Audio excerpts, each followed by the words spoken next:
Start 'em young. No pain, no gain. Practice makes perfect. These are the mottos and myths of youth sports today. There are so many amazing benefits and life lessons in sport, but our current youth sports culture is putting the emotional and physical health of our children in danger. We have all seen and heard about the stories and consequences of this win-at-all-costs mentality, overzealous parents coaching from the sideline, year-round play, early sports specialization, the epidemic of overuse injuries and burnout. I'm navigating youth sports as a mom, a pediatrician, and a sports medicine physician. I do see the amazing benefits there are in sport, but more often, I see the physical and psychological toll that it is taking on our children and the financial toll that it takes on us parents. But as a disclaimer, I don't always get it right. I started my kids young. They both played year-round. We even have a hockey room in our basement equipped with synthetic ice. But I have learned a lot along the way. So I'm going to share with you today some of the stories of patients that I see in my clinic each day. But to protect the privacy of these young athletes, I've changed a lot of the details. So growing bones are different because they have growth plates, which are the areas on the bone where the body lays down new bone to grow that bone longer. So this is an x-ray of a wrist. You can see the radius and the ulna. And those dark lines across the edge of those bones are the growth plates, or the physis. And because it's an open area, it's a weak link and prone to injury. Like in this gymnast who had been complaining of left wrist pain. We're not meant to walk on our hands. And she stressed this growth plate here, and then it appears widened on the x-ray. And that can cause long-term growth issues here. They also have these areas called apophyses, which are also open areas on the bone, like you can see on this x-ray of the foot. But they're not for growing the bone longer, they're just where tendons attach. But as their long bones are growing longer, those muscles and tendons take a little bit extra time to stretch out and catch up, and so they're tugging on that apophysis there. And with all the running and jumping and overuse, it can cause injury to this. Like in this dancer who had been complaining of left posterior hip pain for a while, and she went to just do a simple leap and felt a painful pop over the backside of her hip, and she sustained an avulsion fracture of the apophysis there, where that hamstring tendon attaches to the sit bone. And this was Joe. He is a 12-year-old competitive hockey and soccer player, plays both sports year-round. He had been complaining of low back pain for 9 months. His coach said, "You're fine, suck it up, we need you out there." And finally, Mom noticed that he was limping on the field one day, and she thought, I better bring him in. His exam was concerning for a fracture, a stress fracture in the lumbar spine in one of the bones called the vertebrae. And an x-ray confirmed that. Here's a side view or a lateral view of that lumbar spine, and that dark line across the bone there is the fracture. An MRI confirmed that he had bilateral chronic appearing vertebral stress fractures, but he also had bilateral sacral stress fractures. The sacrum is that bone just right above the tailbone. And in this MRI, you can see all that white is the swelling in the bone, and then those dark lines in the midst of that swelling are the fractures. This child was only 12 years old, and it took him 3 months to heal.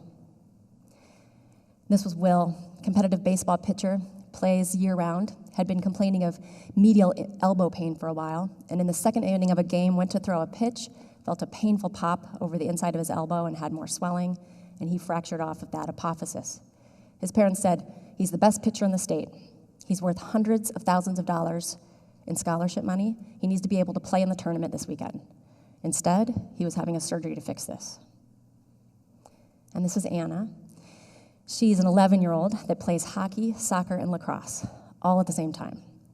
And while I think it's imperative for kids to play multiple sports, when you're playing them all at the same time and going from sport to sport, is when I see even more overuse injuries. So she had been diagnosed with something called Osgood-Schlatter disease, which is really common. A lot of you probably have had it yourselves, or your kids have it now. And it's an overuse injury where that kneecap is the patella, turns into the patellar tendon, and attaches onto the shin bone there. And there's an apophysis, so a weak link, and with all the running and jumping, it can get painful and swollen there. So she had this diagnosis, but she continued to play through the pain. And one day just went to kick a soccer ball and felt a pop and had more swelling there. And she fractured through and needed a surgery to fix it. All of these injuries were preventable. 50% of all sports injuries are due to overuse, which means half of all of these injuries are preventable. Preventable injuries, preventable surgeries. So I've been asking myself these 3 questions. First, how did we get here? Second, Why does the culture persist? And third, what can we do to transform youth sports into the positive, inspiring, character-building legacy that it should be?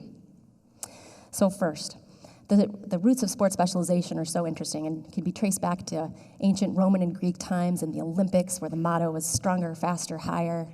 Fast forward to the 1800s, and you start to have more organized societies like YMCA. And then in the 1920s and 30s, you get Pop Warner, Little League, USA Hockey, soccer associations. And then Nadia Comaneci hit the scene with her perfect 10 in the 1976 Olympics. And we all wondered, how did the Eastern Europeans become so successful? It was start young, train hard. So we started to do that. And then we started to look at some other disciplines like musicians and chess masters, and we wondered, how did they get so good at what they're doing? And it turns out it's about the quantity and quality of practice. In 1985, psychologist Benjamin Bloom described his theory of deliberate practice, where there are 3 stages to mastering a skill. First is the romance phase, where the kids are young, and they're just playing and having fun and exploring, and they're learning to love the game. And then the precision stage, where they're a little older, and now they can develop the more technical skills in a systematic way. And then the integration phase, where they're old enough now and can put everything together and really master that skill or sport. But this is a long-term process, and it takes deliberate practice. In 1991, Anders Ericsson came out with his 10-year rule, which was made more famous by Malcolm Gladwell in his book, The Outliers, and the 10,000 hours it takes to master something. But that was oversimplified in the public media, because there's more to mastery than just practice. Inherent talent, luck, wealth. And if you skip that critical romance phase, how will you have the motivation to sustain a deliberate practice? So it's this theory of deliberate practice then that fueled early sports specialization. And then we start to look to the professional athletes, and we start training these kids like little professionals. We even put them on the cover of Sports Illustrated. Now, this was just a cute tournament door tag, but still, we have professionalized youth sports. Children's bodies are not meant to withstand this kind of stress. And now we see the consequences of year-round play and early sports specialization. Overuse injuries, burnout, compromised growth. So this exhaustion and physical burnout that these kids are going through. 70% of kids will quit sports by the time they're 13. Now that's multifactorial in etiology, but a lot of it is due to burnout. From a developmental anatomical perspective, kids are not ready to specialize until they're age 13 or 14. Most kids don't even understand the concept of a team sport until they're 8. And by then, many are already specialized and on traveling teams. I do think it's important for kids to play recreationally younger, but just don't expect them to spread out on the field, right? So why does this culture persist then? We all sit at our kids' games and commiserate about the politics and intensity of youth sports. We all know that it's become an unhealthy environment, and yet we allow it to persist. It is the most fascinating social phenomenon. It's parent-to-parent peer pressure at its finest. We all drank the Kool-Aid and jumped off the cliff. Youth sports has become a $15 billion industry. That's more than the NFL. Professor and journalist Mark Hyman, who wrote the book, The Most Expensive Game in Town, wrote, "Our children are customers, not athletes. It is all about the money."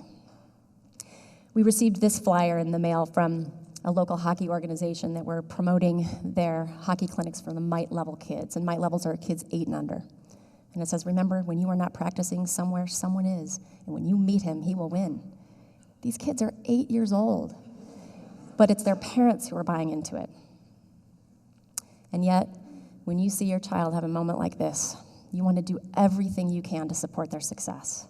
What I love about this picture is my son had just centered a pass to this kid in front of the net who is a 3-sport athlete, plays the sport of the season, exceptional baseball player, and he literally batted the puck into the net. You can see the ref signal the goal, the boys look at each other and celebrate.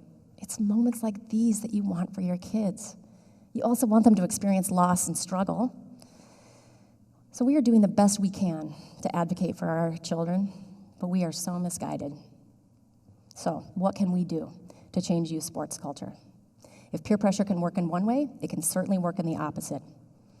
We are the silent majority, and we are nearing a tipping point of collective exhaustion and outrage, where we can create a cultural mind shift if we do it together as a team. My goal is to keep these kids in the game as long as we can. So here's what we can do. We must dispel the myths of start 'em young, practice makes perfect, no pain, no gain. Avoid early sports specialization. Playing multiple sports throughout the year and playing the sport of the season has been shown to reduce injury and keep kids playing longer.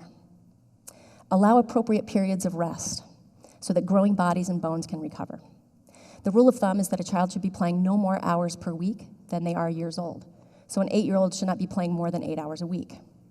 Now, some of you might be calculating right now, okay, my kid plays way more hours than that, or you might say, but they're so intrinsically motivated, I'm not pushing them. And that might be true, but kids are also intrinsically motivated to play Fortnite all day long, and that's not necessarily a good thing either, right? So this is just a guideline. You know your child best. But in my experience, and studies show, it works. So the next thing is to understand the concept, the theory of developmental readiness. So you can't expect a 7-year-old to understand how to do a pick and roll, right? So all coaches should receive training in positive, developmentally appropriate coaching. I support the Positive Coaching Alliance, whose mission it is to create better athletes, better people, by hosting workshops for coaches, athletes, parents, and leadership, and demonstrating ways to honor the game. As an executive board member of the Positive Coaching Alliance Minnesota chapter, we teach concepts like roots, where we respect the rules, opponents, officials, teammates, and self. Another concept is the elm tree of mastery: effort, learning, mistakes. It's about the effort you put in, the learning of new skills, and that mistakes are essential to master your sport and improve. Positive Coaching Alliance is not an organization that promotes trophies for all. I think this is all in the same season, by the way, which is hysterical. But they do promote 3 different roles. The first is for the athlete, the triple impact competitor, whose job it is to elevate themselves, their teammates, and the game. And then the double goal coach, whose first job is to strive to win, but second is to teach those life lessons through sport. And third is the single goal parent, whose only job it is to support your child. Let the coaches and athletes worry about the X's and O's and the scoreboard. Ultimately, this is all about filling the emotional tanks of our children with continuous.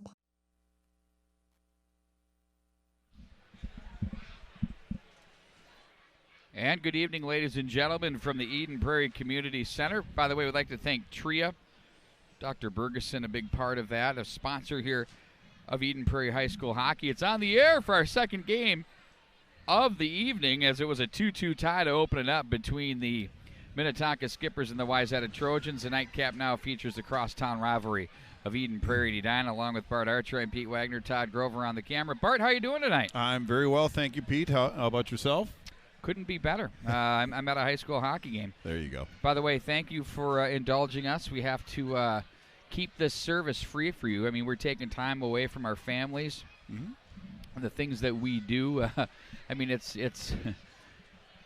time is of essence, and the gear costs money, and so the way we pay for it and keep it free is to get sponsors. And thank you to TRIA, Shirts Unlimited, Walzer Toyota, Green Mill, Tavern 4 and 5. I mean, it goes on and on. Yeah, so, yes, thank you. So, Bart, what are your thoughts on this game? Edina coming off that big win against Minnetonka. Well, indeed, and you think there might be a letdown, but I think they're too well coached to really take a step back, so to speak. But it certainly gave confidence, and validated the fact that they're a top player, a contender for a state championship title.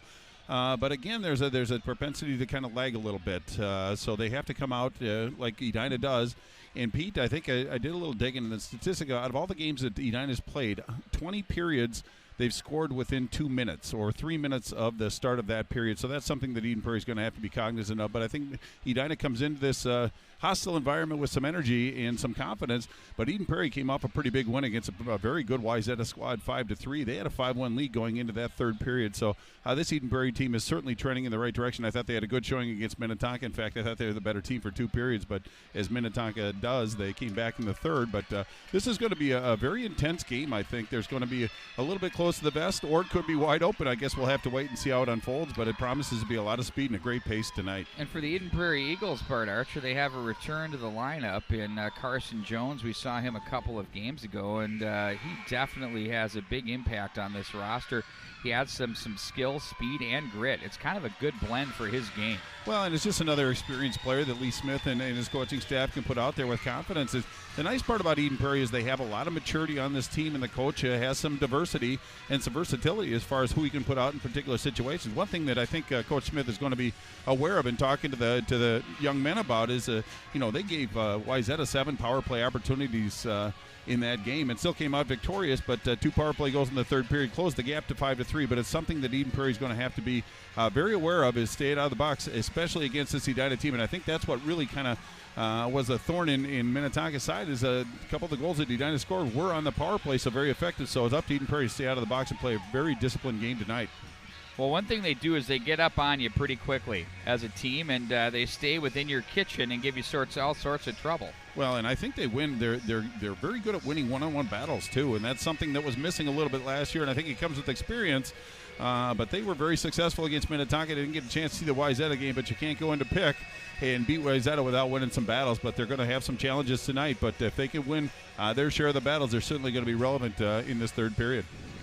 I'm looking over at the Edina bench, and missing from the bench is Dave Terwilliger. Well, yeah, he's down at 3M and Mariucci celebrating the 40th or 50th anniversary of the 79 national 90th? championships. I have no concept of time, but I just know that it was a very monumental time as far as Minnesota Gopher hockey fans. What a team that was. Probably the best team that I've witnessed as far as the Gophers. Well, from Dave's perspective, I think there's no place he'd rather be than here. He loves this group. He loves Edina High School and the team, and congratulations to him and the entire group. Yeah, in fact, I did converse with him a little bit, and he obviously he's going to miss being here tonight. His heart is going to be here, but in body he's going to be down getting some accolades for a very notable accomplishment. But this is going to be a pretty good game. I'm sure they're going to be okay without Coach Schuler. It's going to change the dynamic on the bench just a little bit, but a shifting of responsibilities is not that unusual for the Edina staff. Loudon Ho gets the start in goal for the Edina Hornets. On the blue line will be Mason Reiners, and of course Jake Boltman up front. It's going to be Colby, Delaney, and Chorsky. Chorsky had himself a huge game. Starting in goal for the Eagles will be Axel Rosenlund. They've been calling his number quite a bit lately. Max Argetzinger will get one of the nods on the blue line along with his partner Sam Pager. Twin Towers. Up front, it's going to be Carter Batchelder, absolutely, the Twin T's as we call them. Jack Jensen will be one of the forwards at center, and Drew Holt will be the right wing. Bart, we don't have to pause for your national anthem. Well, everybody's taking their helmets off. We're going to do it anyway. We're gonna do it. Come on, it's national pride. All right, here we go again. Okay. I think we get the Dixie Chicks. Let's see. No.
It was the Dixie Chicks. At first note, I didn't think it was. Yeah. And I think they play that just to get some calling continuity. Me out. But I think that they played that just because they don't want to change their rhythm hearing the national anthem before the game. How's that? No, very good. We'll go with that, Pete Wagner. Wow, the line for tickets out the door, it was incredible. I went down to get myself a little Kit Kat bar there, Marty. Yeah, pregame ritual. Absolutely. Need to keep the sugars up. Yeah. I don't think that's a problem, Pete. What are you talking about? I've given it up. I know. Well, not as much here and there. Completely. Fine, I've been exposed. No, it's awesome. You're turning the right direction. Let's just put it that way. But you're right, Pete Wagner. This is good answer. But the lines were long. It looks like most of them got in here. It's a very nice environment tonight. Both sides are jam-packed. Looking forward to a good Lake Conference game. Back-to-back, a little unusual, kind of a treat for the fans. But we got a pretty good one going on right here, so we're just moments away from the drop of the puck. High school hockey presented by Green Mill and Tria here in period number 1 of Eden Prairie Hockey on the MNHockey.tv. It's going to be Argetsinger to the left wing side for Batchelder. He's got some ice. Lets a shot go. Stopped by Hogue. Steered to the left wing side. Colby is there. Chorsky off the boards. Argetsinger plays ahead. Now it's Colby again. Now Pager comes away with it for Eden Prairie. Pager chips the glass but not out. Batchelder's jammed by Colby. And now it's Delaney that's there, and a penalty coming up behind the play already. Bart Archer, we're going to start the steady flow to the bin. Well, that's not good. It's going to be a cross-check penalty, and it looks like it's going to be Peter Colby who got moved up to that line. So coach is having some confidence. Got a little aggressive on that one. Another stick penalty for the Edina Hornets early. Well, there's things right you can't control and can't control. Correct. Like they say, coach has never won or lost a face-off, but we're just 28 seconds in. Eden Prairie already on the power play. 28.8%. On the power play for Eden Prairie, 86.7 stingy penalty kill for Edina Hornets. Back to the line, Redrude, the forward, will man the left point, plays it over for Luke Middlestead. Very skilled, solid defenseman, as good as it gets. Redrude up for Middlestead, now to the right side. One-timer, that's blocked, that through the crease area. Now Redrude comes away with it. Back up for the left-hand shot. Middlestead hits a man on the way in, that's Boltman, and they get through Redrude as the Hornets alleviate the pressure. Back off to the side for Rosenlund as he sets up for Luke Middlestead. He'll gather it up and look to the high right wing side. Redrude has it with Smith at the line. Redrude stopped. Now John Middlestead comes away with it. He dangles across, watched by Williams, who comes away with it and lifts it up. As the Hornets once again will send that one back down the ice. Nevers will work the forecheck on Middlestead, who takes this one back in behind for brother John. Ooh, nice job to cut against the grain. Jensen in stride across the line, watched by Vorlicki. Now Smith will let that one go. Sees John Middlestead down the boards. Jack Jensen comes away with it. Poked off his stick, but quickly gets it back up to Luke Middlestead. Nice job to handle that rolling puck. Rudrud slaps it over to the right side. John Middlestead might have hit the side of the net. Heard a little bit of a clinking sound there. Maybe the outside of the post as well. Pretty good shot. Jensen back in behind for Smith. Garrett Smith to the left side. In front, they had Jensen trolling there, nearly connected from John Middlestead to Jack Jensen. 31 to go in the power play. Eagles with the early start here. No, they're going to spring a man. That's Jungles to the left wing side. He's going to wait. Nevers is racing up, but he was watched closely by John Middlestead. Now Rudrud comes away. Ooh, picked off by Nevers. He stays on it on the end boards as he's checked by Rudrud. Gathered out of there, and there's a penalty over on the other side of the net. That was Jungles and Luke Middlestead mixing it up. We'll see this on the replay. Well, they were mixing it up, as you said, but it was Jungles' stick that was under the arm of Luke Middlestead and just warranted a whistle. But it's going to be a holding penalty to Eden Prairie, and it is going to be Luke Middlestead, the only one flagged on that one. But it was Jungles who tried to free himself, and Middlestead just got a little aggressive holding on to that stick. So now we're going to be 4-on-4 for another 13 seconds, and then Colby gets out of the box for Edina, and it's going to be an Edina power play. But pretty good work down low as far as Eden Prairie just didn't get into the scoring area, so nice job of killing off the penalty. But a lot of space out there for a couple seconds. Very important face-off for both teams. Chorsky again, he's power play penalty kill, starts the game. He calls offsides. Whoa! After you saw the game he played against Minnetonka, it gave him even more responsibility, and you can see why. This kid is going to be something. His ceiling is really high, Bart Archer. Well, they're not going to give him that responsibility if he doesn't earn it. You don't get anything just because of a name, but he's gone out there and earned it, and he's gotten better every week, it seems. Confidence is a big part of his game, and when the coaches put you out there in any situation, that has to be a good thing for his development as well. Now it's going to be Jungles across the line with speed. This is where he's dangerous. He's watched by Langfells. Back in behind the net he goes. Jungles to the corner off the stick of Malmquist. Back over for Jungles. He'll hang on to it to Malmquist out of the corner. Jungles, quick give and go. Scores! Snipe. Oh, a power play goal for the Hornets, and they lead by a score of 1-0. Well, and that's what they did to Minnetonka as well. They worked it in the right corner, got it out, but it was a nice shot by Jungles, just up and over the shoulder of Rosenlund. But Edina with an early 1-0 lead, 13:58 left in this first period. And for Jungles, that's going to be goal number 18. That's a big number for the Edina Hornet forward, but he sniped that one like a goal scorer can do. But now it's up to Eden Prairie to respond. Reminds me of? Who's that? A little bit of it. The body's kind of the same. A little bit shorter version of Brett Hull. Kind of moves the same, you know. I mean, little just quicker, sort of like, but I see what you're saying. I mean, but how he lurks in the offensive zone and gets open. I mean, if you've watched the guy known as Hully closely, it's kind of the same thing. Absolutely, but he can snipe like him, that's for sure. But I think Malmquist got the primary assist. Boy, he's just racking up assists. He's a great contributor to this Edina Hornet offensive attack. Reiner's with it now. It's going to be angled by Batchelder. The power play goal in the early going gives the Hornets the 1-0 lead. That's off the stick of Morton. Back in behind the net it goes. Jensen plays over, looking for Argetsinger.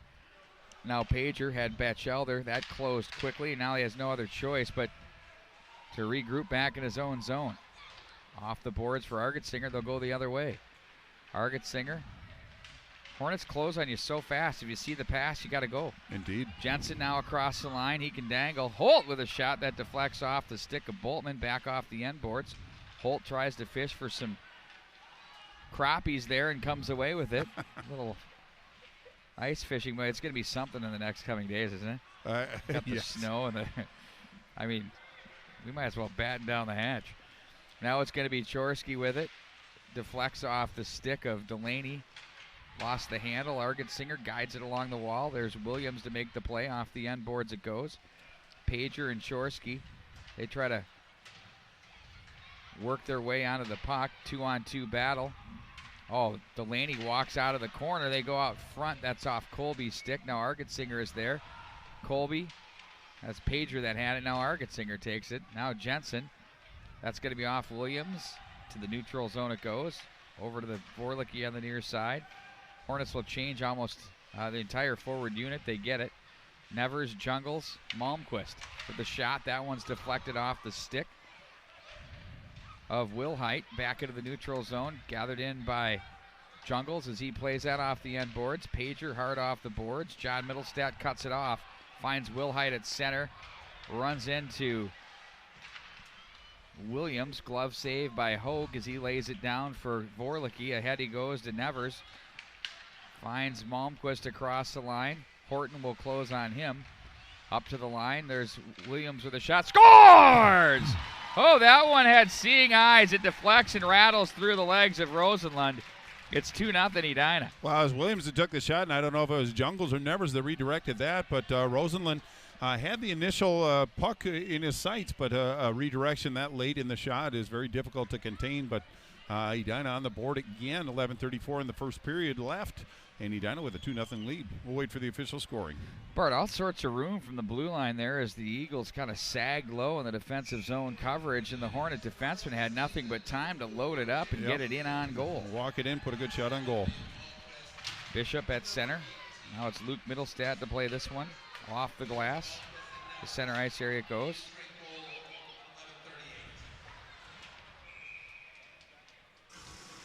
Well, I think he said Williams from Malmquist and Nevers.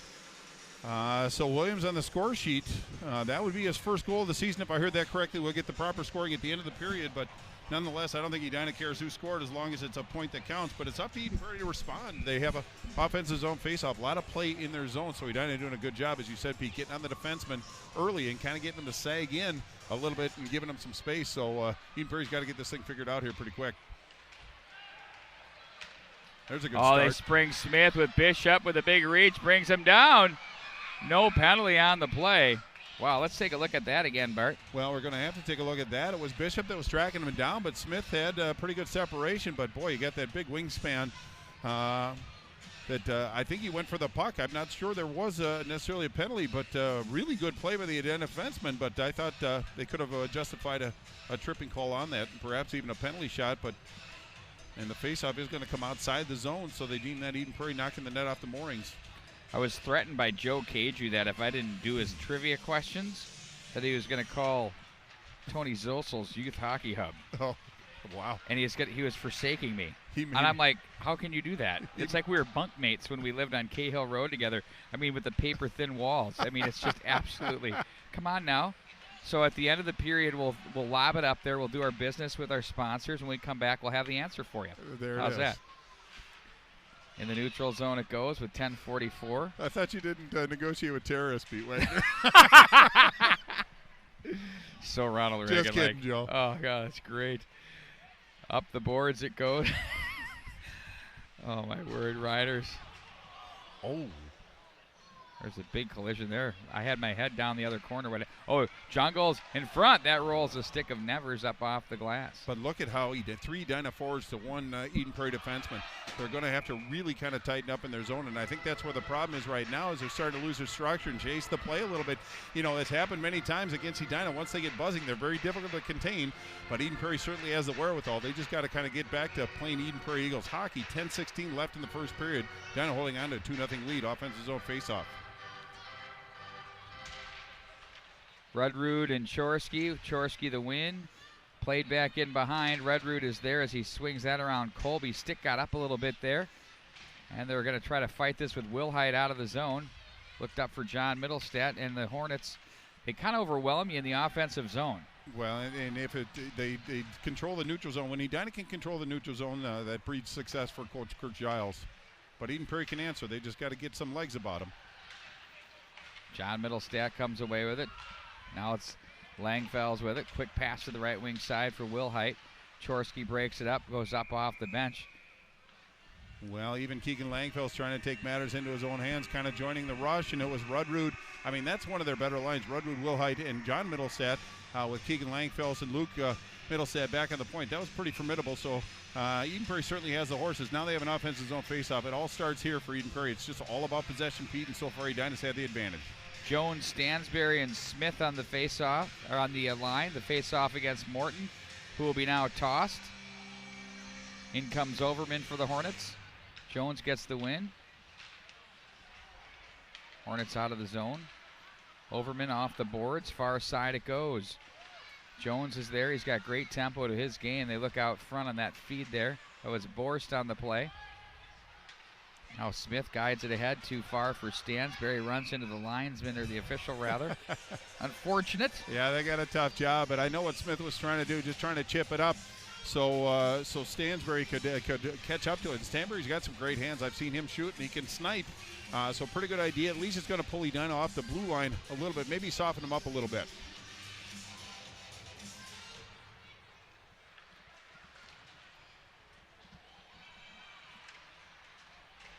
Stansberry now. Jones comes away with it. Now it's going to be Smith. Off the stick of Langfels. Plays that one back in behind. Morton takes that one from Overman. Gets that one past Stansberry as Langfels will regroup in his own zone. Long pass ahead for Smith. Got the stick on that one. No icing on the play as Boltman regroups in his own zone. Ahead it goes.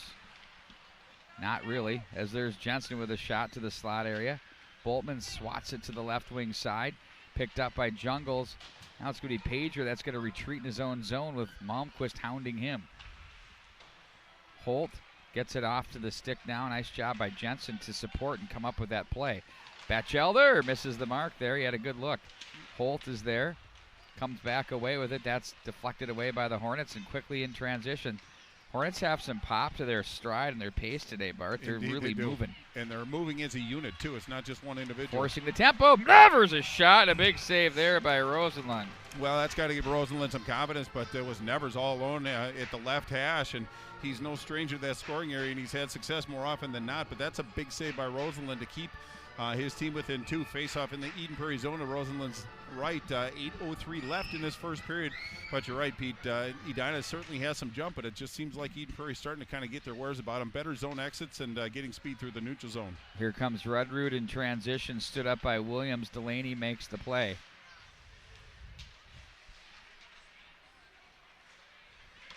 And now it's Wilhite. Back up the line. Handled and sent in by Chorsky. Hornets touch up. Schultz with it behind his own net. Clayton Schultz to the left wing. Rudrud takes the pass from John Middlestedt. Looks to work his way around Vorlicki. Those two collide off the boards to the corner. Vorlicki wins and plays that up in the air, but that hits the eagle. Now it's Wilhite with a shot. Save Hogue. Puck's loose. Scores! A rebound effort.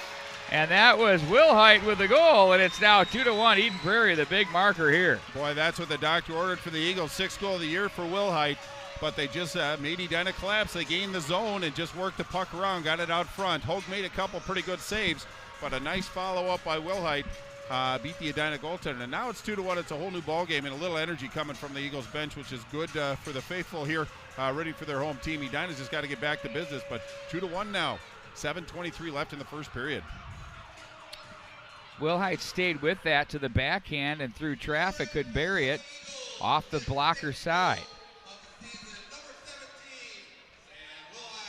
That's his 5th goal of the season, bumped off the end boards. Luke Middlestedt for Keegan Langfells. They'll play it to the left wing side. Hornets will step up with Reiners to zip that around the boards. Stansberry rather is there. Luke Middlestedt off the stick of Jones to center ice. Handled by Reiners off the boot of Morton and sent right back in wide of the mark. Luke Middlestedt with 6:50 to go in period number 1. He better hurry because he's going to be chopped at there by Borst through the neutral. He does a nice job to protect and nearly handcuffed Hogue there.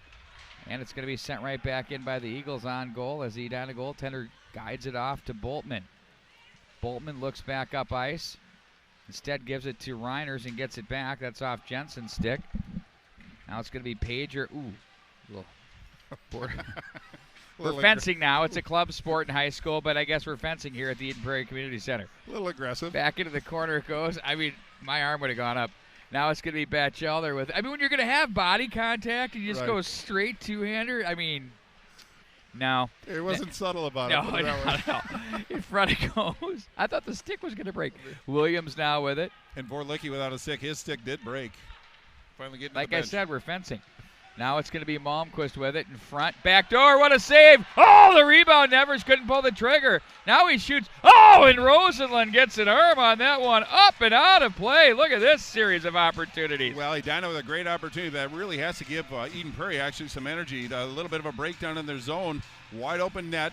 Fortunate to keep it out. And then Nevers turned around and fired. Nice busy stick. Ramped it up and out of play. So faceoff's going to be to Rosenland's right. But they survived that one. Very testy moment. The next goal is going to be very big. Obviously, we're still in the first period, but as far as emotions and governing your energy, that's a big stop by Eden Prairie. Well, it was a great chance by Nevers. It would have been a highlight reel goal if he could have pulled it off. But, I mean, it's one of those ones where he's looking at that saying, oh, this is a gift. Yeah. But he couldn't get the trigger pulled, and then once he turned and shot, nice job by Rosenland to regroup, recover, and make the save. Yeah, very trying moment that they survived. But that's got to give them a little bit of energy. But just so many offensive zone faceoffs for this Edina Hornet team. Eden Prairie's got to kind of at least govern their zone just a little bit better. But they seem like they're trending in the right direction, only down by a goal. Boltman stands up Wilhite. John Middlestedt slides around. Here we go.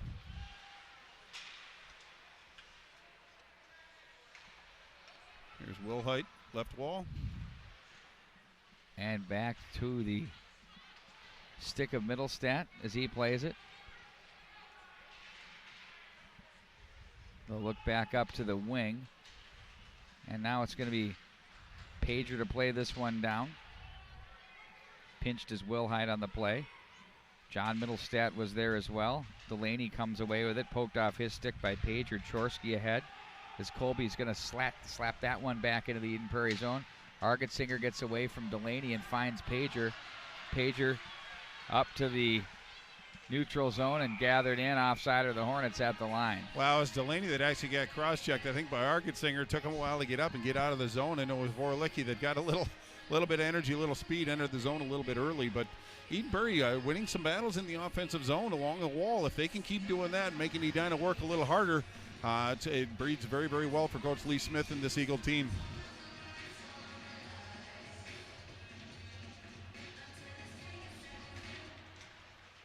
Interesting trivia question from Joe Caju coming, and I'm amending his answer before I give it out. Oh. Nice tease, by the way. Cam Middlestat watches that one wide of the mark. He'll have to hurry. The sophomore back in behind his own net, flushed. Plays it to the right wing boards as that's sent back into the corner. Stansberry. Now it's Keegan Langfels with it. He's watched on the play. Shallow angle, that one through the goal mouth area. Johnson was there. Stansberry behind the net. Now Bishop and Johnson kind of watch that one as it's Hogue to cover it up and say enough's enough. Well, again, offensive zone time for Eden Prairie. Didn't get where they wanted to be, but they're making Edina defend in their own zone, which is something they're going to need to do. The more Edina has to battle in their own zone, the better it is for Eden Prairie. Obviously, just 4 minutes left in this first period. Edina hanging on to a 1-goal lead, but Eden Prairie starting to show some life. Ooh, big that flapper. one hits traffic. Down the line they go with Lilliard. He has some help now with Kresbach. Kresbach bumped off the puck. That was Nevers to try to play that one ahead, but that's stopped by Jensen as he's brought down. And Nevers again through center to the right wing side for Malmquist, and they're going to get the Hornets at the line for offsides. Well, and Malmquist, and it looks like Schultz are kind of mixing it up a little bit, and it's Forlicki coming over to Malmquist to kind of get him refocused, but the intensity's starting to build up here a little bit, P. Wagner. Indeed, Things it are is. getting personal, but we kind of expected that. As long as they can keep their discipline, don't get too carried away, it certainly adds to a late conference game to have a little motion going on. Indeed, it does.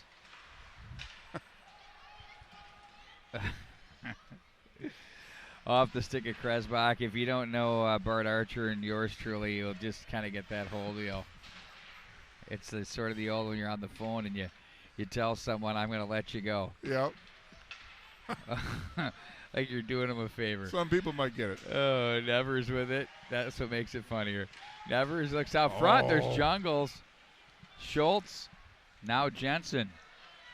Angles his way through traffic. The stick work is really dialed in here tonight. There's going to be more twigs on the ice, and I don't mean Dave Terwilliger, right, before this thing is over. It sounds like a sword fight out now, there. It does. That's hence the fencing. Now it's going to be Jensen with it. Cut off by Reiners. Flips that back into Eden Prairie territory as Pager comes away with it and up and out of play. Boy, Edina aggressive on the forecheck. 2 guys on that puck. Nice angle by Chorsky. Really limited the opportunities for Eden Prairie's Pager. So up and out of play. Faceoff still going to remain in the Eden Prairie zone, but Edina very aggressive on their forecheck, taking some pretty good angles, putting some pressure on the Eden Prairie defenseman.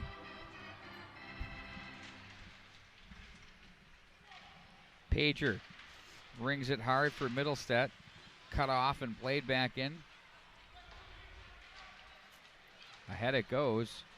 Wilhite is there. And now it's going to be turned up by Colby. Ooh, they just keep it on line. The big frame of Chorsky straddles the line beautifully.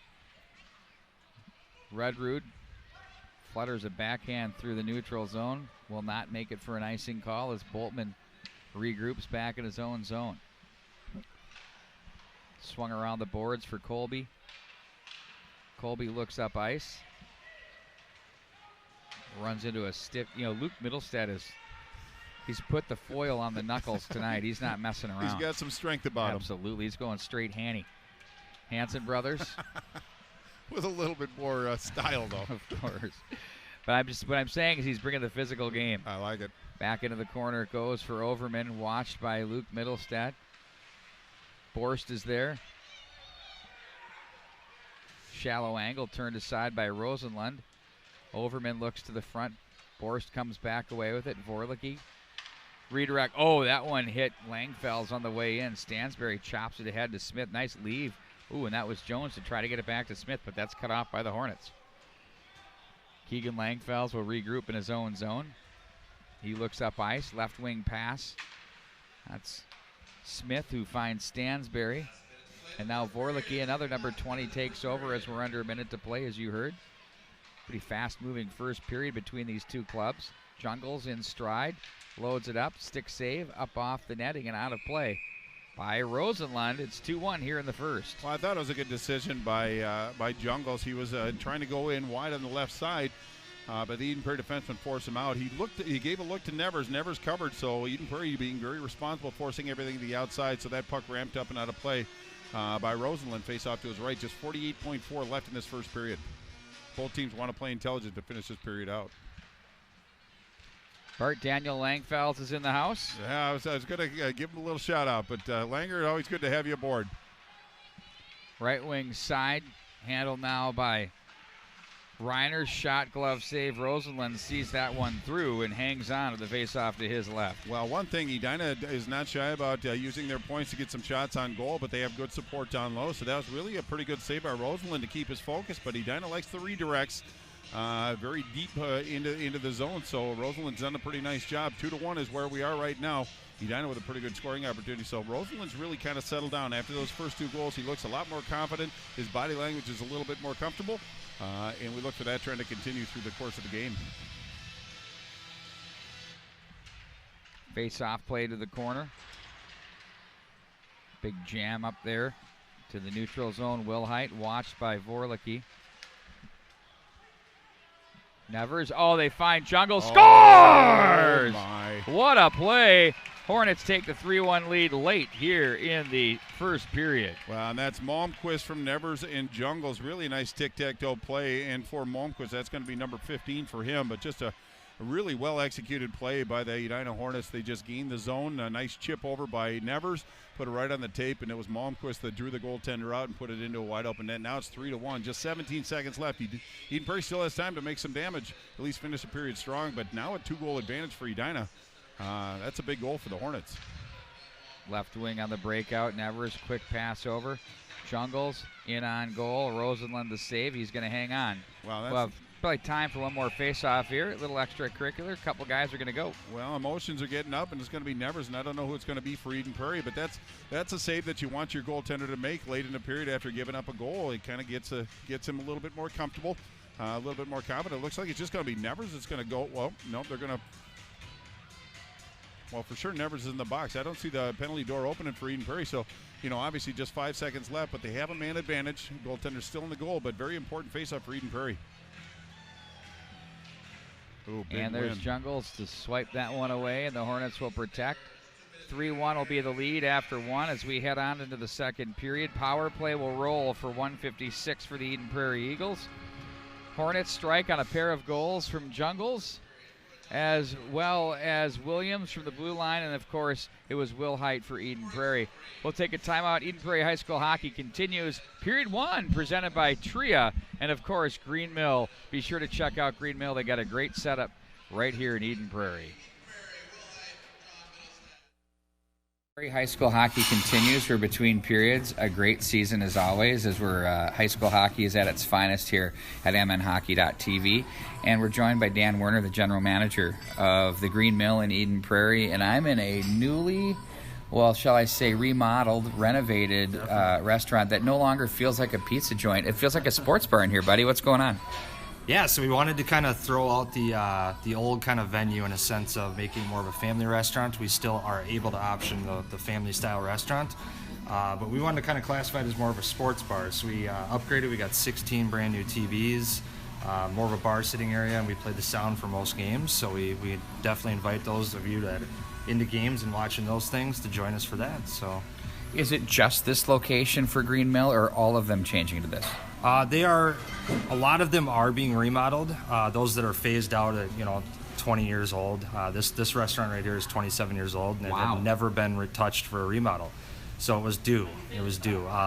We are franchised, therefore corporate stores are kind of in a sense on their own and what they want to remodel and go that route. But, yeah. In terms of your menu, we were talking about that too. So no longer is it pizza, but you've got a full menu of which you say is selling quite well. Yeah, definitely. We have an array of pastas. We have limited time offers.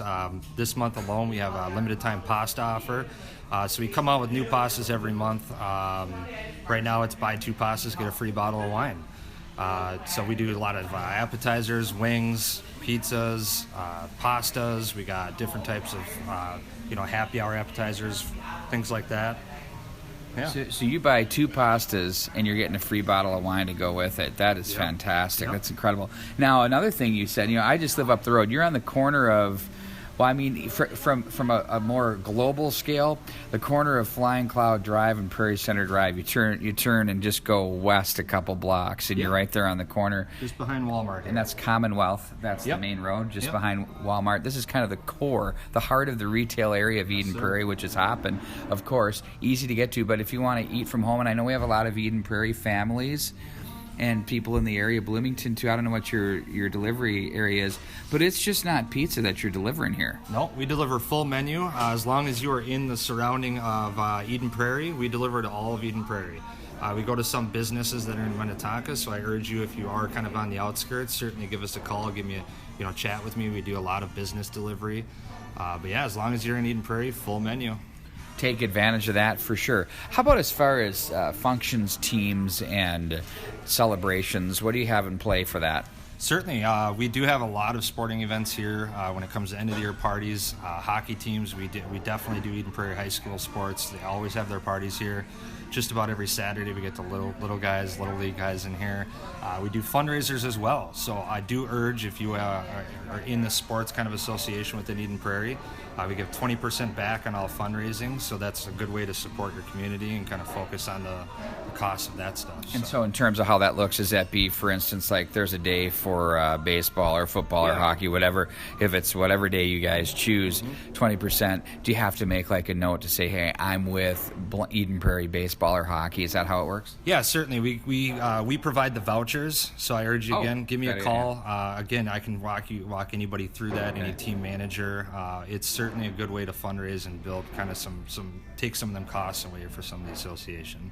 Beautiful, beautiful. And then you also said that you're a part of some of the other teams, Nordic and other. Can you touch on what you're doing with the other EP sports teams as well, it's in terms of promotion? Yeah, certainly. So my goal is to really, support the community, and by that is anything within the high school and middle schools and elementary schools. So I support the Nordic ski team. We promoted with them, so they got the little cards with deals on them, 5 off 25 with that, as well as the boys and girls basketball teams. So we do some promotions with that inside their advertising and booklets.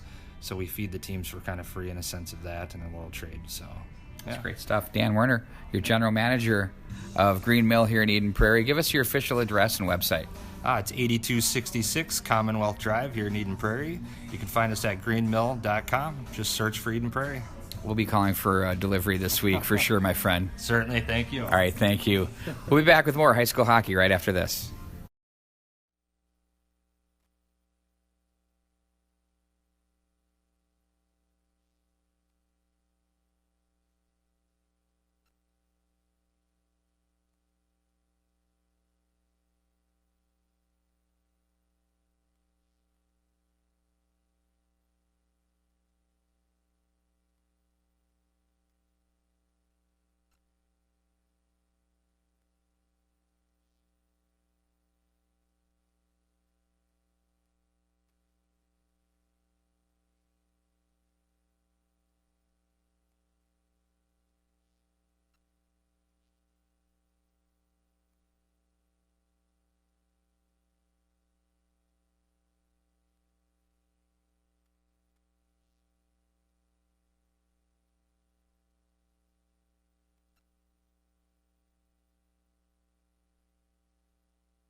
Welcome back to the Eden Prairie Community Center. Joe Caju's trivia question. It's a good one. It even stumped Bart Archer a little bit. A little bit. You're being kind.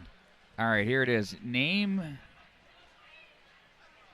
the players from Eden Prairie who have played at least one game in the National Hockey League. And I think I'm prepared to say I think there are more players in Eden Prairie that have played more NHL games than MLB games, and they're known for such great baseball. Well, hockey too, but I mean, and I think even from an NFL and NBA, I think of all of the Big Four sports, the most players to play professionally in Eden Prairie have been from Lee Smith's hockey program. Well, I would venture it's a great program. All of them played for him, too. It's a great program, and he's one of the great coaches in Minnesota high school. One of my favorite coaches, obviously. I love his passion. Plus, he's just a terribly competent coach as well. Should I give a clue on one that you had a good question on one you weren't sure of? Sure. Not on the list is Danny Cristo. He went to the National Development Team as an 06-07 player. Drafted by Les Habitants of Montreal, number 2. 56th overall in the 08 NHL entry draft. Went on to play for the Lancers and then North Dakota, where he had some serious numbers there. Absolutely.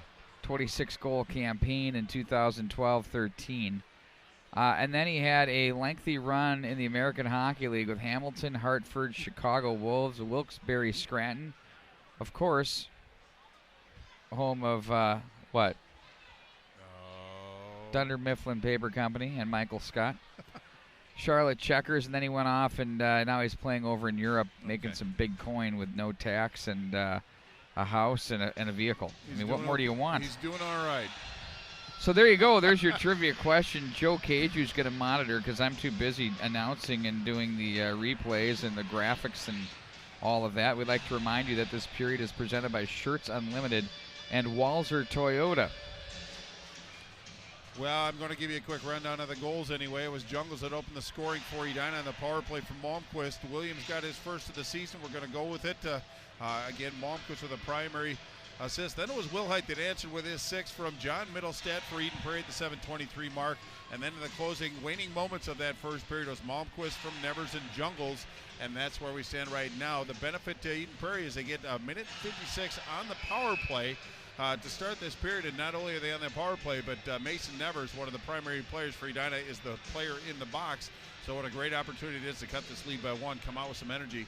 Edina's got some work to do. They got to pick up their teammate and kill the penalty. But Eden Prairie, if they can at least get some offensive zone time and force Loudon Hogue to make some saves, that bodes well moving forward in this period. I'd like to thank Doug Dornseif out in Colorado for watching us as always. Chad Allen Grams as well. Allen Grams is in the house. Kyle Humphrey and Kyle Courtney. Who else am I forgetting? We just want to make sure that we take care of the people that have been taking care of us. Bart Archer's fan club is dialed in. Not my fan club. They're a fan of high school hockey, Pete Wagner. Look at him redirect. Hornets moving from right to left across your screen as it's going to be Luke Middlestadt for Rudrud with the power play ticking for 1:48 in the fresh sheet for the Eagles. Rudrud guides it over for Jensen across the line. He takes in with speed, puts on the brakes, and looks back to the far side. Nobody home as Rudrud sagged down a little bit. He'll regroup back into his own zone as he looks over to his left for Luke Middlestadt, protects the puck and leaves over for John Middlestadt. Across the line, deflected off the stick of Reiners. Now it's Boltman with it. Goes glassing around. You know, we've had a lot of issues here, Bart Archer, with the stanchions. You know how Glockner likes to go up high off the glass? Absolutely. He had 2 or 3 funny caroms that dropped right into the slot area that he had to scramble back to get to. Now it's Rudrud with it. 1:04 to go in the power play. Big check off the boards there. Down goes Rudrud with Boltman. They went heavy at it there.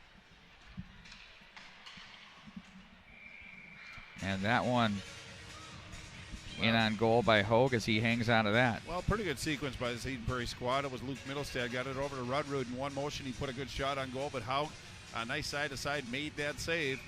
Just 53 seconds left in the penalty to Mason Nevers, but Lee Smith employing 4 forwards and 1 defense on this power play, so they obviously know the gravity of the situation right now. Backpedaling is Holt with it now. To the left wing side, Wilhite sends that around. Batchelder is on it. He'll play the corner as it's going to be handled by Wilhite again. Behind the net, Williams.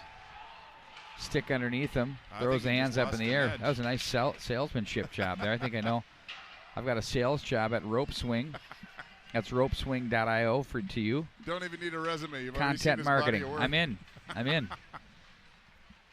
VP of Sales and Development. We'll be happy to have him jump on board.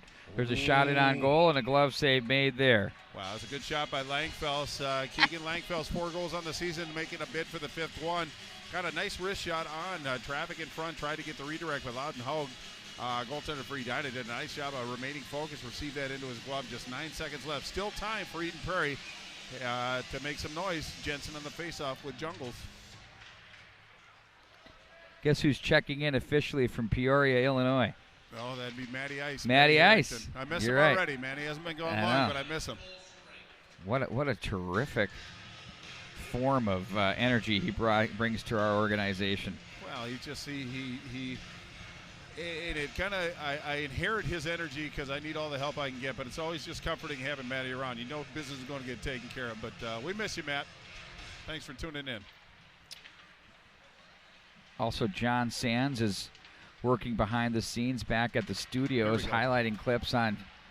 Oh, there's a chance in front. There's a clip. He scores! Jack Jensen takes a beautiful feed, and it's 3-2. Big goal for the Eden Prairie Eagles. Wow, that's when it gets down to zone exits. It was Eden Prairie that got out of the zone relatively clean. It was Holt up the left side. Edina gave him some space, forced him to wide, but it was a nice sauce pass to Jensen on his stick, and for Jensen, that is going to be number 20 for him, so he reaches a milestone. But what a big goal. Cuts the lead to 1. 14:52 left in the second period. Eden Prairie just changed the complexity of this game right now. They have some energy. Now it's up to the Edina Hornets to come back and respond. That's a nice goal. I think they called the cops, Pete. He stole that one. No, that's as good. That's really good, Bart Archer. That's probably your line of the night right there. You can go home. Nowhere to go Can from it? here. Yep. Johnson off the boards for Boris. Stansberry plays into Edina territory. Now Overman's there. Eagles with a nice jump to start the second period. Stansberry works on Bishop, the big clapper. That one goes right up to the moon and back. Wow, it was a nice job by Bishop to ramp it up. I thought Stansberry should have taken maybe a wrist shot. Didn't allow the defenseman to close the gap, but it's just nice to see Stansberry get some ice time. He's a talented young man, and Lee Smith has given him an opportunity to show his skills. But now an offensive zone faceoff for Eden Prairie. So the tides are turning a little bit. This has been a good period for Eden Prairie so far. They've responded with some energy, pushing Edina back, and really Edina, there's not a lot of tattered ice down in the Eden Prairie zone yet. Well, Bart, you know, we're just a couple minutes in, and you like to use the term ebbs and flows. In front, ooh, that was John Middlestat. They turn and shoot. Rudrud with a good look there. Spencer Rudrud had the best game I'd ever seen him play over 3 years as an Eagle against Minnetonka last week. Here's Rudrud, loads it up. Blocker pad save. Hogue gets there with it. Nice job. Boy, heavy shot, too. Thundered off the end boards. Langfels, pad save. Hogue, he's tested here. Williams at the line. Luke Middlestad plays it down. Try to get it through, but the Hornets break it up with Chorsky as he's going to stride into this one. He and Keegan Langfels come together. Oh, Rudrud is going to get a tripping penalty. I didn't mean to step on your call on that one, P. Wagner, but but it was Chorsky that actually gained the zone, put the Tomahawk chocolate on one defenseman, but it was Colby who was doing the follow-up. But it was Langfels that took his feet. It was kind of incidental. I didn't think it was Langfels. I thought it was Rudrud. It was Rudrud, and on that replay, he went down on the edge from what I could see. Maybe I'm not seeing it right, but well, regardless, that's very possible. Eden Prairie's got a challenge in front of him. Kill off this penalty. 13:45, one-goal game. Eden Prairie down a man. They'll need to kill this one off. They trail 3-2. Back behind it goes for Vorlicki. Nevers rink wide for Jungles. Chorsky was really good on the power play in Minnetonka. Let's watch for him. They like him in the middle. Now Jungles with it. I'd like to see what would happen with him if he was more a moving screen as opposed to like just standing with a big frame. There's a shot that hits Argetsinger. Now it's Jungles with it. try to force this one through. Rosenlund was there. There's Jungles. And the Eagles will find possession and send it the length of the ice as Hogue will set up for Vorlicke, who lays this one down back in behind the net. Smith bumps into him. Oh, he forces a turnover. Smith working hard off the end boards. One-man wrecking crew. That's how you kill a penalty for you young kids at home. Up to the right wing side it goes. It's going to be Chorsky across the line. Leaves it off to the left wing side. Nevers plays this down to the corner. Malmquist back up for Jungles. Jungles gives to Vorlicke. Flips that one toward the slot area. That hit Chorsky.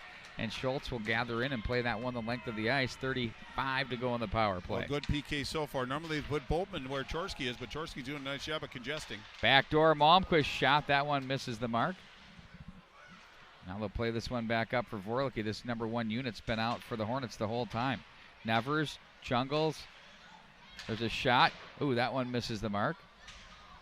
And now it's going to be Nevers again. Back up for Vorlicke. One-timer, glove save. Nice little read there by Rosenlund. He hangs on. 9 to go in the power play. Well, that's exactly what the Hornets wanted to do. Was Nevers that get it to Vorlicke. He walked toward the middle of the ice and then sent it back to Nevers on a one-time from the left circle, glove side, but a nice job by Rosenlund to track that puck and hold on to it. Just 9 seconds left in the penalty to Langfels, and Eden Prairie's going to dodge a bullet. Very important face-off for both teams. Emphasis on Eden Prairie. Face-off win played back into the Edina zone. Eden Prairie's going to kill it off. They didn't start the clock. Reiners will be there. Isn't the idea when you're home you want to be a little quicker on the trigger? You'd think. The clockologists, you know, I mean, every team's got to have a few.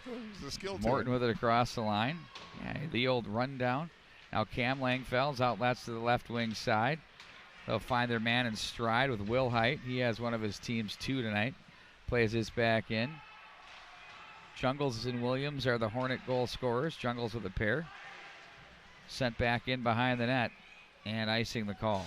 Well, I think that was a bit of a misplay by Grant Morton. I think he thought he had the checkered line, but sent it in on the Edina side of the red line, so it's going to come all the way back down into the Edina zone. Face off to Hogue's right. 11-15. Eden Prairie's really had a good showing. They took a penalty, put themselves in a tough position, but it was a great kill, really. Edina had some good looks, but nothing too challenging for Rosenlund in goal, so a nice kill by Eden Prairie. Just stay out of the box.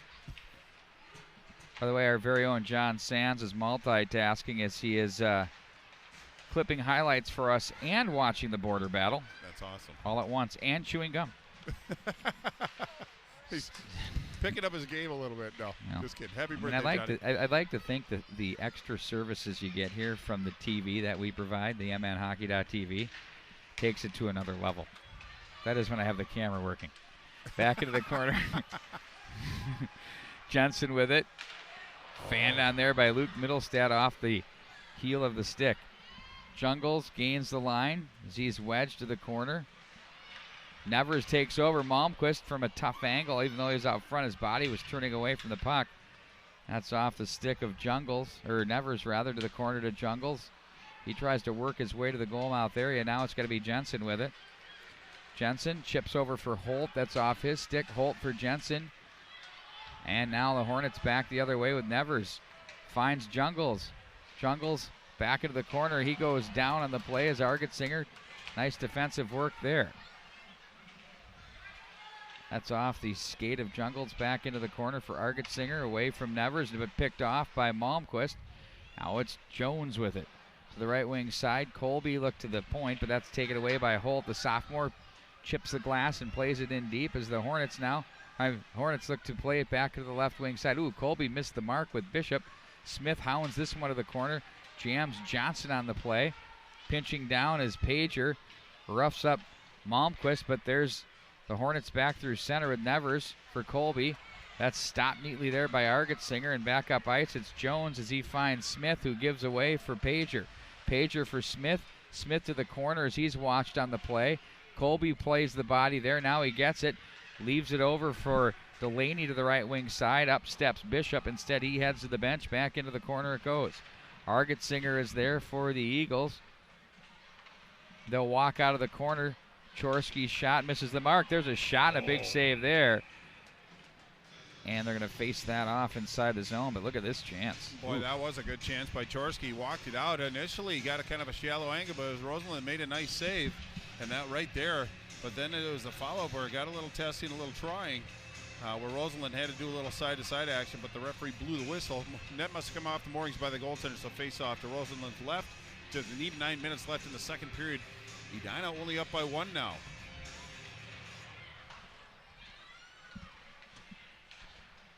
That one's blocked by Overman, or hit Overman rather. Now it's going to be Will Height to play this back in behind the Edina net. Vorlicki is there with John Middlestedt. Nice little bump off the wall.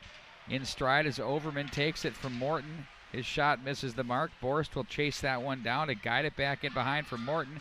Steered away by Rosenlund. Now it's Rudrud to apply some pressure. They look for Borst. Back up into the center ice area it goes. It's going to be Williams to send that right back in and around. Now it's going to be Schultz. That misses the mark on Will Height. Two players taken a little bit by surprise as Hogue will steer that off back in behind the net. Williams with it. Launches it ahead for Nevers. He's got Malmquist racing to the right wing side. That's into the glove and held onto by Rosenlund. Well, that was a good save by Rosalind. It was Nevers that came through the neutral with speed, just chipped it up to Malmquist. Malmquist, a left-handed shot on the right side, had a really good angle on that one. Got the shot he wanted from the right circle, but Rosalind received that puck and area rebound. That's a big save for Eden Prairie.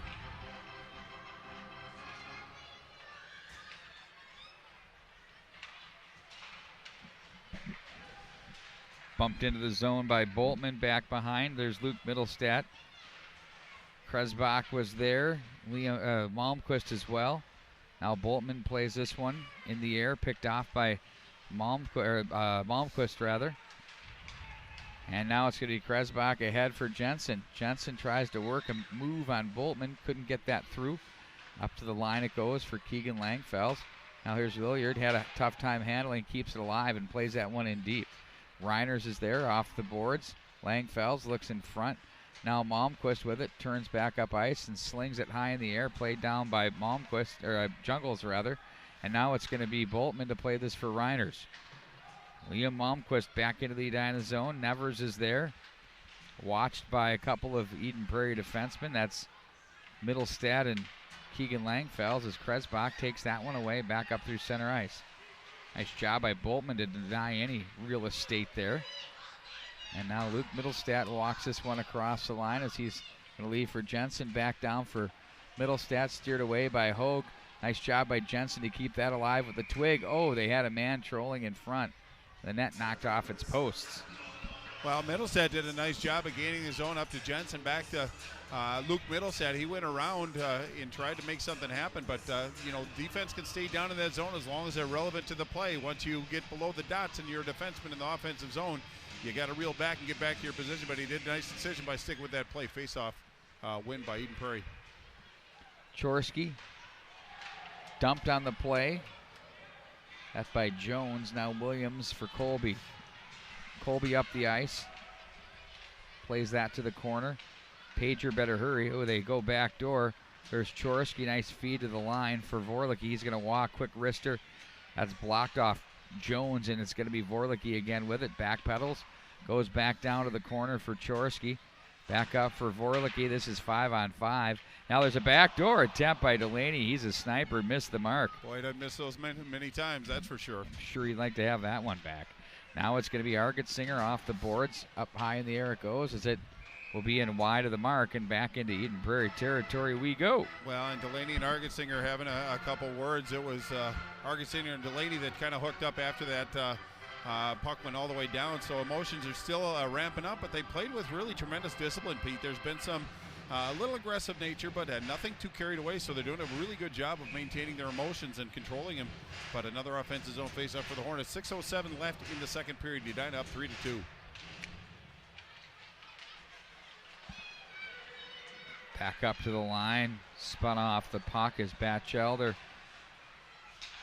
Stepping up is Horton to the neutral zone. Now it's going to be Batchelder. Nice job to keep that one on side as he plays that back into Edina territory. 5:47 to go. Boltman turns away from pressure. Outlets to the right wing side for Nevers. Off the stick of Jensen. And now it's going to be sent in by Morton. Steered away. A nice job there by Rosenlund. They'll rough each other up along the way to the corner. Horton plays to the oncoming Hornets, and they'll take it away. Jensen was there. Borst to Boltman. That shot's deflected. Schultz comes away with it. Hard ring around the boards. That's off the stick of Reiners. Now, last time these two teams played, we had a Sports Center highlight. Yeah, indeed. You can see that on the pinned, of course. We're very proud of that. On our Twitter handle at MN Hockey TV, be sure to give us a follow. We'll be covering this all the way through the state tournament. A little audio action for you as well. Vorlicki with it, shot through. That nearly found the back of the net. 4:50 to go in the period. Vorlicki gathers this one in. And he lays that through the center ice area. Waiting on it was Nevers. He has Jungles. Now they go Malmquist back door. Glove save Rosenlund as it's going to be back in behind the net again. Jungles gathers it off the side of the cage as he's watched by Langfels. He's a tough one to move around out there. Kind of a combo, I'd say, I guess, of Hull and Zezel is what I would say. Peter Zezel. Now it's going to be Williams. He was a tough player.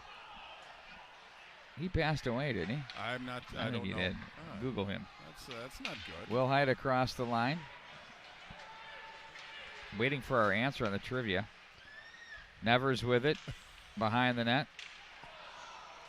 I know the answer, but I want Joe Caju to tell us what the chatter online was. Now Vorlicki off the boards. Sent back in behind the net. 3:50 to go. Not a lot of whistles in this stanza. No. Rudrud will deflect back into Edina territory as it's Williams being watched on the play by Stansberry. Nice job by Williams to accelerate out. He's looking like a junior now the way he's been playing of late. Boy. Big check off the boards there. Down goes Colby. Keegan Langfels brought the leather. He did. Head on a swivel from this point forward at the offensive blue line for the Hornets. Straight swiv. Now it's going to be Vorlicki with it. Oh! Sandwich. Jones and Smith on Chorsky.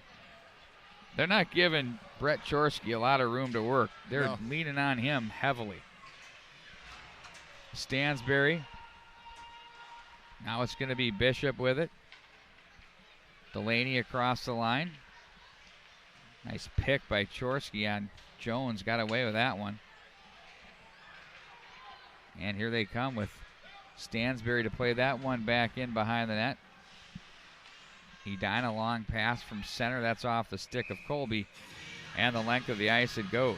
Well, second period, you got the long line changes, and you almost need to get the puck into the offensive zone to change at least your defensive pairing. So the defense on both sides have been out there quite a bit of time. But both teams have actually weathered the storm quite well. 2:44 left in the second period. Offensive zone face-off for the Eagles. Great opportunity to put some pressure on Hogan goal. Next upcoming game will be Tuesday the 29th. Girls hockey, Edina and Eden Prairie. That one in on goal. Hogue the save. Then we have a few we got to deal with on Thursday. We have a triple header. Another one of our infamous triple headers here on the MNHockey.tv. We'll have crews mobilized across the metro. Do you want to know what they are? Yes, please. The games will be Edina and Wayzata, Eden Prairie, Lakeville South, and the Academy of Holy Angels and Hopkins. Oh. And then on Friday the 1st, more girls hockey, Edina and Elk River, as they're getting close to winding up their regular season. And then on the 2nd, we've got one game, Minnetonka and Eden Prairie from Pagel. That's our week for you. Malmquist looks in, turned aside. Nice job there. He read that one, but it also threw his stick into the Netherlands into the corner. Jensen has it now. If I'm Rosenlund, you got possession in front. Holt shoots. Oh, what a save by Hogue. A beauty there. Net off the moorings as well. He gets it back. Now he's got to go retrieve his stick. Reiner's with it. Across the line it goes. It's going to be picked up by Pager. Chips this off the glass underneath Williams back into the Edina zone. He'll regroup. Drew Holt had a chance to tie this one. So far, one goal in this period, which has made it the 3-2 score we have. And it's been a great period. No, it really has. Drew Holt showing his good speed, put some pressure on Williams, but Edina just an errant pass all the way down. You don't want too many defensive zone faceoffs in the winning moments of a period. Just 1:20 to go. Both teams, obviously very important that they play intelligent hockey and play it the right way, but again, Eden Prairie, if they can win a faceoff, put some pressure on Hogue, that bodes well. Both teams want to go into the locker room with some energy. Mark Ferris with some incredible music. He's got the keyboard. I bring that up every game. Gives you a good mix. I mean, they do it right. And we appreciate it. Absolutely. Again, I can't sing enough praises about this place. I love being in here. We're so close to the ice. No, I like that too. Hopefully that translates to your smart TVs at home, your tablets, iPads, computers, whatever you're watching this thing on. Across the line, John Middlestad with it. Watched by Vorlicki. We had a bunch go up into that area. Wow, it looked like he was fighting the puck a little bit on that, but he did a nice job of corralling it. But I believe it was Vorlicki that used his stick, ramped it up and out of play, and that went about 20 rows up too, so that had some velocity on it. But again, the face-off in the Edina zone, just 46.9 to go. Edina giving Eden Prairie every opportunity to put some pressure on in the waning moments of the second period. Jensen tried to play that through the legs of Chorsky. Instead, it's played back up through. Delaney can fly to the right wing side. Watched by Luke Middlestad, stays on it. Now he's going to play this one. That's off the stick of Rosenlund and gathered up by Keegan Langfels as he tries to play to the left wing side. Reiners is there in front of Smith. Now Chorsky, that's off the skates of Delaney. I think he was trying to find Colby on the far side there. Reiners ahead, off Chorsky, wide of the mark. 15 to go in the period. Luke Middlestad plays ahead for Jones. Oh, here's a chance with Jensen and Smith. Jensen carries down low, poked off his stick by Reiners. Jones comes away with it. Back behind for Jensen. There's a shot. Oh, at the buzzer. What an opportunity. Oh, my word. Wow, it was Luke Middlestad that got that golden opportunity. Nice work by Jensen down low to maintain possession, get that puck out front, but it was Malmquist who sacrificed his body, jumped in front of that one. Otherwise, we've talked about a tie game. About 3-2, Edina holds the advantage going into the locker room, but Eden Prairie has to feel real good about the way they played that period. They bested Edina 1-0 to draw it within one. And I thought Eden Prairie really kind of flexed some muscles. Didn't put as much pressure on Edina goaltender Hogue as they wanted to, but third period promises to be something to look forward to, so don't go away. It's a great hockey game here from the Eden Prairie Community Center. Once again, our hockey coverage here in Eden Prairie presented by Shirts Unlimited. That's Shirts with a Z. Check them out online. And also, don't forget about Walser Toyota, one price. It's all done there. We're going to talk about that now with Doug Sprinthal. Of course, you hear him with Tommy B a lot. I had a great chat with him here. So we're going to talk a little Walser Toyota. We'll be back with the third period coming up right after. Prairie High School hockey continues here from the Rec Center, and we're joined by Walser Toyota's Doug Sprinthal. And once again, this store couldn't be any more beautiful, Doug. And, you know, high school hockey's on the air. It's always a great day for that. Yeah, it really is, and we're a big supporter of high school hockey. Andrew Walser, one of the two brothers that owned the company, was a star at Edina. I think that his goals against is getting better as he gets older. Is that possible? The statistics might change? Typically, you'll take the dot, the two after the dots, and they get smaller, but he's just taking the big number and making that one smaller. Yeah, that's right. Andrew Walser and I went to high school together. Oh, you did? He was 86, I was 85. Great guy, and it's been really amazing to watch how this whole organization has really grown in the Twin Cities. And you guys have, I think, some great sales strategies that are working. We really do, and not to sound like this is the Andrew Walser show, but he was the guy that started it, 17 or 18 years ago. We used to be a negotiating dealership group just like everybody else.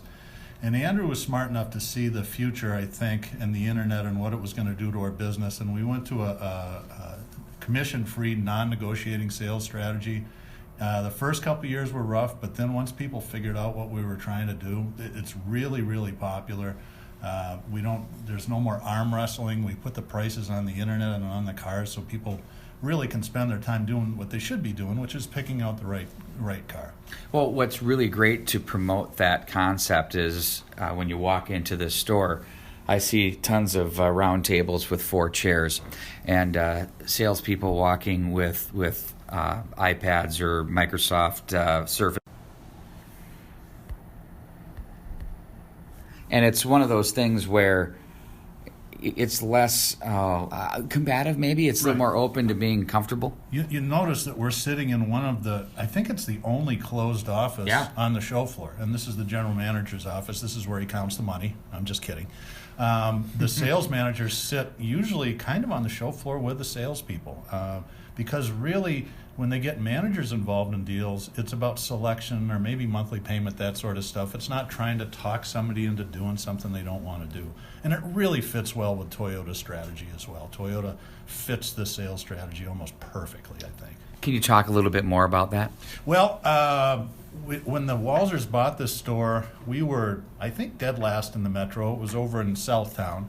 This is the fourth move in 20 years. And we're usually number 2 or number 3 in the whole north central region. That's Illinois, Wisconsin. Really? Yeah. So we haven't hit number 1 yet, Yeah. but we're sure trying. And it's been a huge improvement. Part of it's the facility, but I really think that the biggest thing is the experience people get here. It's so much better than it used to be. So if I'm looking for a car and I'm looking to shop and I'm looking at a Toyota, what will my experience be from start to finish? I come in, I pick out my car, the financing process, and then how about the support on the back end with service and that? That's really an interesting question. Usually the shopping starts on the internet, so we try to give as much information to customers before they even come in. And we find a lot of them make selection.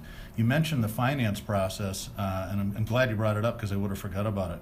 We eliminated the traditional finance office years ago because it was a bad customer experience. We sell a lot of cars here. Our store will sell, give or take, 7,000 cars out of this store every year. And even though we had good finance people, there was always a bottleneck, especially on Saturdays. So people would, agree to buy a car and then wait for 4 or 5 hours. It was terrible. So we thought, let's develop a system where the salespeople can handle the whole finance transaction sitting with a customer. So if you find a car you like here, and say yes, our goal is to get you out of here in 30 minutes or less. We don't always get there, but it's a really quick process. That doesn't mean that the selection process is 30 minutes. That can go on for But that's hours up to you, or the days. buyer, too. Right. But it's just, we're consumers too, and once we say we want something, we want it. So we've set that up to do that here. Well, what's great about that is you take the variable out of the Saturday. Let's say you come at 4 o'clock and it closes at 6. It's a hard close, or someone does stick around. But you have to have someone come back on Monday, and then it becomes an elongated deal. Here at 6:05 that wants to buy a car, we'll stay open. Okay, well, good. Just making sure, so nobody's running out. So, but it's a totally different process, and it's very comfortable. It's welcoming. And you know what I always notice whenever I come in this store? It's busy. There's always people. There's ample people to help and serve the customers as well. I think that's a key component too. You don't have to stare around and wait for anybody to come assist you as well. Yeah, that's true. We do lose people out on the lot. It's about 7 acres of cars out there, and sometimes in the summertime people wander around going, I'm going to get help, and occasionally they have to wander inside. We try to prevent that, but we're not always perfect. And then finally, from a service perspective, what do you have going on here? Well, the service operation, it's like the military back there because we've got 45 service bays, and we're open from early in the morning till late at night. And just the number of staff that it takes to manage that and call people back, because that's really what people want is quick answers. We do have shuttle services if you don't want to hang out and wait. The lounge actually is really nice. And we made a multi-$1,000 investment in coffee. So we don't have dealership coffee. It's actually stuff that you'd want to drink. So imagine that. It's weird. It's actual good stuff. Doug, great stuff. Thank you for supporting high school hockey. And, for a lot of these kids, this is their NHL. This is their show. And it's really fun to make this special for them. And if you guys don't do this, we can't do that. So we appreciate you and Walzer for sure. And we appreciate that. It's always... dealers are really good at giving back to the community, and because of Andrew's history as an amateur hockey player, this is one of his soft spots, so we're happy to do it. Be sure to start your shopping process at walzer.com. Head on in here to the Toyota store. It's right off 494 on the what would be south side, just west of France Avenue, or for those of you that would know, right next to Sensors. Does that work for you? Multi-million-dollar ad budget, and we're right next to a bar, and now everybody knows where we are. Ding. Doug Sprinthal, thanks a lot. We'll be back with more high school hockey right after this.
And we welcome you back to the Eden Prairie Community Center. It's been an absolute memorable day of hockey. I mean, whoever came up with this idea, I don't know if it was Lee or all the coaches, Pat O'Leary or Goldie or Kurt or whoever.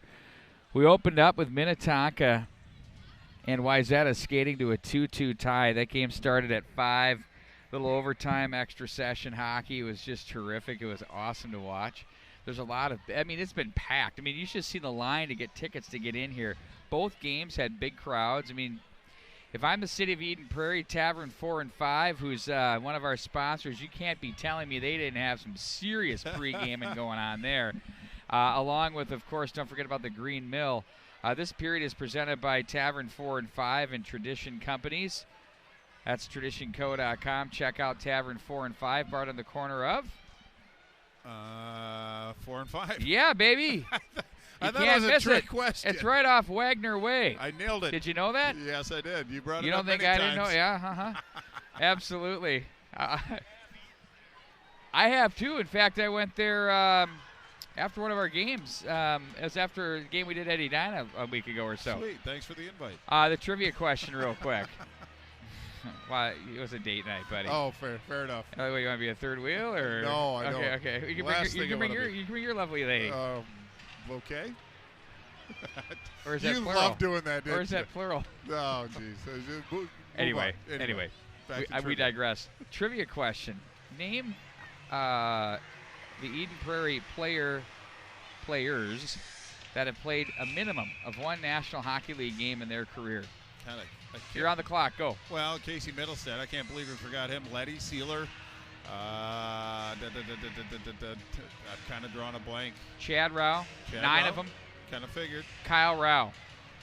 5 total. So from the top, Casey Middlestead, of course. Yep. Kyle Rao. Yep. Nick Sealer. Nick Letty. Chad Rao. All played for Lee Smith. Well, he's a good quality coach that can actually coach up to the next level. But I think really the feather in his cap is the Casey Middlestead, because he actually went from here to the Gophers for a year, then the developmental team, then the U.S. Juniors. Now he's in the NHL, and he's blending in quite well. As soon as he gets physically strong, taking over. He's going to take over. You are correct. Here we go, third period. Jensen off the face-off. It's going to be handled now by Pager. Jack Jensen with it. Hello to his mom, Shannon. She's looking on from afar. This is awesome. The first game. Thank goodness we had this for her, or she'd have missed this big tilt. Thanks for your kind words, Shannon. Great work on the program page. Very talented young man as well. The FOH page, I think we call it Friends of Hockey. The program book. You should see the program book. It's impressive. We say that every game. It's Holt with it. Now it's controlled by the Eagles. They erased a 2-goal deficit, or at least shrunk it to 1 last period. Took away the momentum that the Hornets had, and now they're going to need to start, I think, pretty quick here to keep that edge that they had throughout the period. I agree. Batchelder was there. Now it's Jensen through the zone. He has Holt with him, 2-on-3 across the line. See if they can nearly went glove side on Hogue there with a bullet that went off the glass. Out front, there's one that misses. Langfell's with it now, plays this one over for Holt. Now it's Williams, chopped at by Malmquist. Luke Middlestead takes over in the neutral zone. Flips that one back in. Now Williams is there, watched by John Middlestead. Back in behind the net. Vorlicke, look out. Here comes Wilhite. Across they go. And now it's going to be Nevers with it. Rink wide from the skate to the stick is Jungles. He goes up shelf, top shelf. That one's off the glass. Rosenlund the save, and he's going to hang on. Face off to his left. Wow, I think it's a good start by Eden Prairie so far. They cut the ice in half. It was Edina, a pretty good effort to get it down into the zone. But it was Malmquist with kind of a weak shot, but it was bouncing into Rosenlund, and he made a very responsible save, got down and took 80% of that puck going in.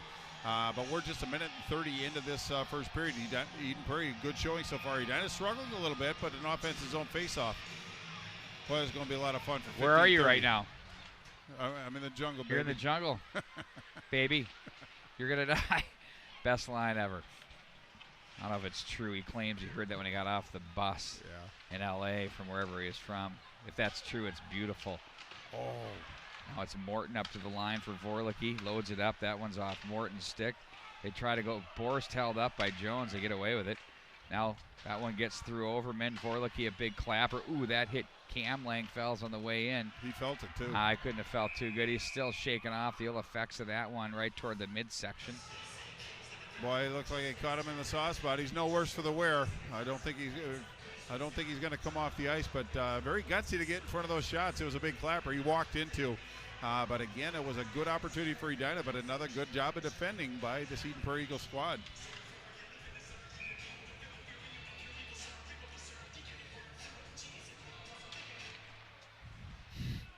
Overman the shot. Bart Archer was starting to come out of his skin with that last piece from Mark Ferris in the Game Productions.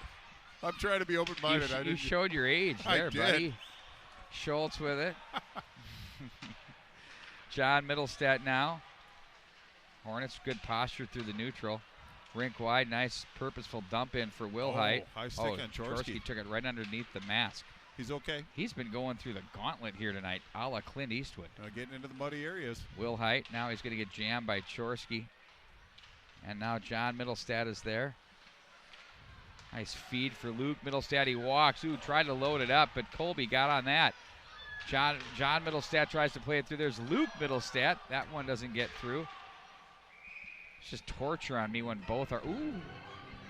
Colby gets the mitts up on Luke Middlestat, gets away with it. Well, he's got a little sandpaper about him. He's not only abrasive, but of course. he can rub some people the wrong way, so to speak. But really nice job of turning it back up into the Edina zone by Eden Prairie, not bailing from the blue line too early. That shows a little confidence in their game, but a pretty good save by Hogue to keep that puck out of the net. But Eden Prairie starting to flex their offensive muscles a little. Nevers the win. Boltman comes away with it, plays up to the right wing side from Malmquist, and icing will be your call. You know, when we start posturing for state tournament and sections and, you know, who we think is going to be there, I mean, I think in the high school hockey world and all the fans that watch it are with us here tonight, the speculation, everybody loves to try to go there and figure out who it is. Part of the fun. Well, we're going to go there throughout this period if we have the time. Too bad that piece from Sammy Hagar was cut short. I'm starting to feel it. Me too. Now it's Malmquist. Showing my age again. Absolutely. Jungle's in stride, wants the hat trick off the glass to carry him up high to the point. Reiners looks back up ice. Cut off by Keegan Langfells. Holt lets that one go as Batchelder off wing shot.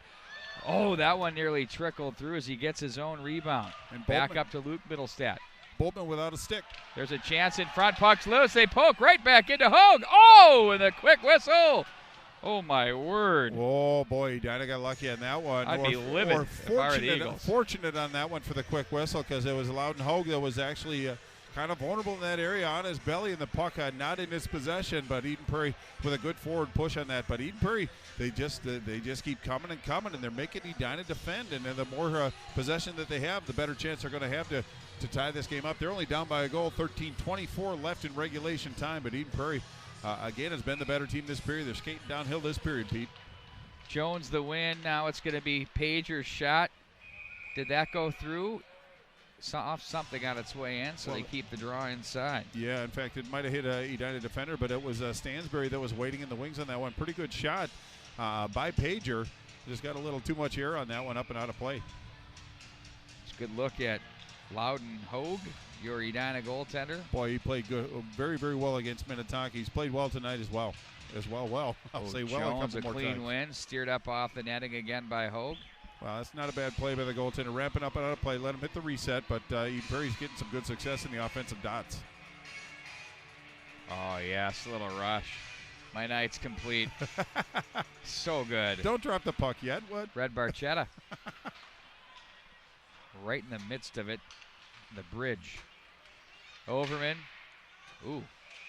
That thing kind of came at a weird angle on Rosenlund. He kind of had a swat at that thing to hang on to it. Well, as you said, it was Overland that took the shot, and I think it was Argetsinger that kind of ramped it up and got a stick in front of it. And I think it didn't fool the goaltender. He was in good position to make that save, but it was a challenging save for him.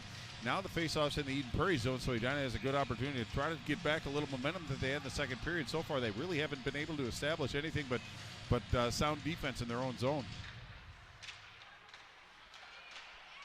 Through traffic it goes. Pager is there. And now it's going to be Rudrud with it. Wilhite had to reach for it.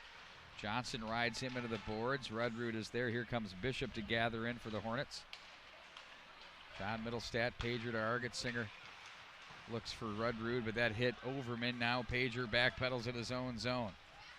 Pager again now finds John Middlestat as he's going to be forced back by Borst. Eagles have not spent a lot of time in their own zone so far, which is good for them. That's what they need. Now Wilhite with it. Rudrud loads it up. His shot deflects off the glass to the line. Argetsinger, snapper hits Chorsky's stick to the corner. Williams, he's bothered on the play. Wilhite tries to position with Bishop. A couple of big dudes in the corner there. Now here comes another one, and Chorsky as the centering feed from John Middlestat misses the mark. Delaney takes it from Colby across the line. Chorsky to Colby. Oh, that one off the heel of the stick to the back of the net or the end boards. There's a shot and a pad save there by Rosenlund. That's a good save by Rosenlund as a redirect by Delaney, so nice adjustment by the Edenbury goaltender. Delaney now. They look out front. Chorsky quick one-timer. Oh, that might have went crossbar through. That was directed with a hand. No way. Can't blame him for trying to sell that one. No, we're not going to win that argument. That's actually going to come all the way down in the Edina zone as well, but you have to like the creativity anyway on that one. But Rosenlund really kind of hasn't seen a lot of action early in this period, but made a couple pretty solid saves to keep their team within one. Now the faceoff's going to come all the way down to Loudon Hoag's right. Now the salesmanship there wasn't quite as good on that one as the Williams sell job. Well, Kurt Giles is having a conversation with the referee. I like the fact the referee's going over to give the coach a chance. He doesn't look like he's real happy with what the referee's saying at that point, but it was batted by hand off. Not sure if it's about that, Prairie though. goaltender. Yeah, it could be something about something completely different, but I don't think he's buying what the referee's selling right now. What, he's not putting down what he's cooking, is he? Right. We play on.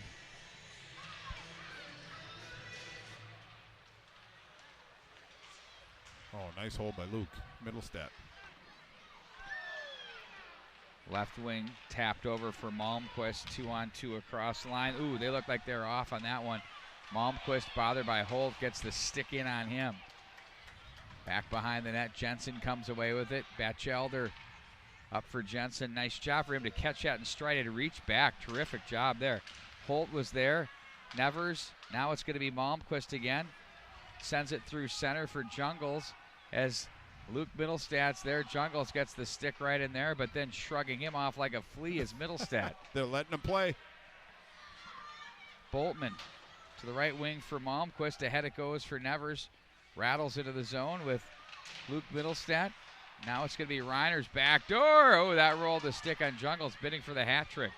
Now Holt with it. He's got Jensen flowing his way. Nice feed there to Jensen. Batchelder kind of flowing in a straight line there. Comes away with it. Now Jensen, quick catch and shot there. That deflected wide of the mark. Hornets content to send that back into Eden Prairie territory. Well, they needed fresh legs. Cam Langfelds with it now. Long pass ahead. That's pulled away by Smith. As they look back up, the Eagles send it in. They'll touch up and head back in on the forecheck. Off the glass it goes. Morton gets a stick on that one. Back into the zone. Horton is there. Gets position on him. Behind the net, it's Overman who comes away with it. He looks up to the line. Nice crisp pass to Williams. His shot. I don't think Rosenlund saw it. Now Vorlicke's shot high to the slot off Cam Langfeld's hand. Poked back to Borst in the corner. He jams up with Langfeld's behind the net. Now it's going to be Smith with it. Off the glass to center. Vorlicke will gather this in as they're watched by Stansberry. Williams will play this right back in and around. Rosenlund sets up behind the net. Horton comes away with it. Outlets to the right wing side for Stansberry. Looks for Jones. Cut off by Delaney. He'll kick it back onto his stick. Nice work by the skilled winger. Now it's going to be Delaney back in behind the net. Stays on the puck. And he'll tuck this one back in, as my friend John Conley said, going a little guitar solo there. Just took the spotlight. Back up to the line. I got to do one Conley reference tonight. Now it's going to be Williams, but I'll give him credit where credit's due. That's one of the best lines I've ever heard. Back up now to the point. There's Vorlicke. Chorsky inside out. Back door. Scores! Oh, this line can get it done in the offensive zone, and this is a beautiful goal. Well, it all started Vorlicke up to Chorsky. Chorsky with a little dangle got the puck, drew some attention, and got it over to Delaney, and he put it into an open net. Rosenland didn't have a chance on that one. Just really well played by the Edina Hornets. Tic-tac-toe. But now it's 4-2, 9:04 left in the period. And for Delaney, that's going to be goal number 14. And Pete, the impressive thing about Kevin Delaney is out of his 14 goals, he's got one shorty. The rest are 5-on-5, so he's really a very effective 5-on-5 player, and that's what a coach wants. Did you see Chorsky flapping the wings on his way in there? Oh, man. He had a good celly the other night in Minnetonka. Yes, he did. He went with the salute and the self-check. I gave him a 10. Remember, the Russian judge went 9-5. I was really disappointed. Save, rebound. Oh, and another big save by Rosenland. Couple in a row. The Eagles back up ice with Rudrud. They're going to need to get something going here as the Hornets have that 2-goal lead at 4-2. To the line. Argetsinger's shot hits traffic on its way through. Jungles comes away with it. Argetsinger. Oh. Got away with one there. Goodness. Malmquist. Now it's Rudrud with it. He has John Middlestat, who takes it from the left wing side. Off Holstick, nearly took Ozzy's head off there on the bench. Well, he looked very calm and cool as he got out of the way of that deflected puck, but Eden Prairie just needs to get back to getting into the Edina zone and putting some pressure on Loudon Hogue. The goaltender for Edina, they're certainly capable. Edina's got a little energy now, 2-goal lead. They can play pretty comfortable, content to just chip it out and let their speed take over. So Eden Prairie's got some work to do. Plenty of time to do it, though. 8:07 left in the third period. It's never Aldo Nova. It's Aldo Nova with John Bon Jovi. There's a check there. Oh, in comes Morton, takes a little bit of an extra swing. There's a heavy hit off the end boards. Yeah, that was a little aggressive by the Edina forward. He kind of got aggressive on Holt, kind of gave him a pat saying didn't mean to really do that, but that's something that Edina is going to have to be aware of. They're going to have to play very close to the vest, a very honest brand from this point forward. The referees are letting him play, but you can't tempt fate too many times. Going to be Holt against Morton in the faceoff.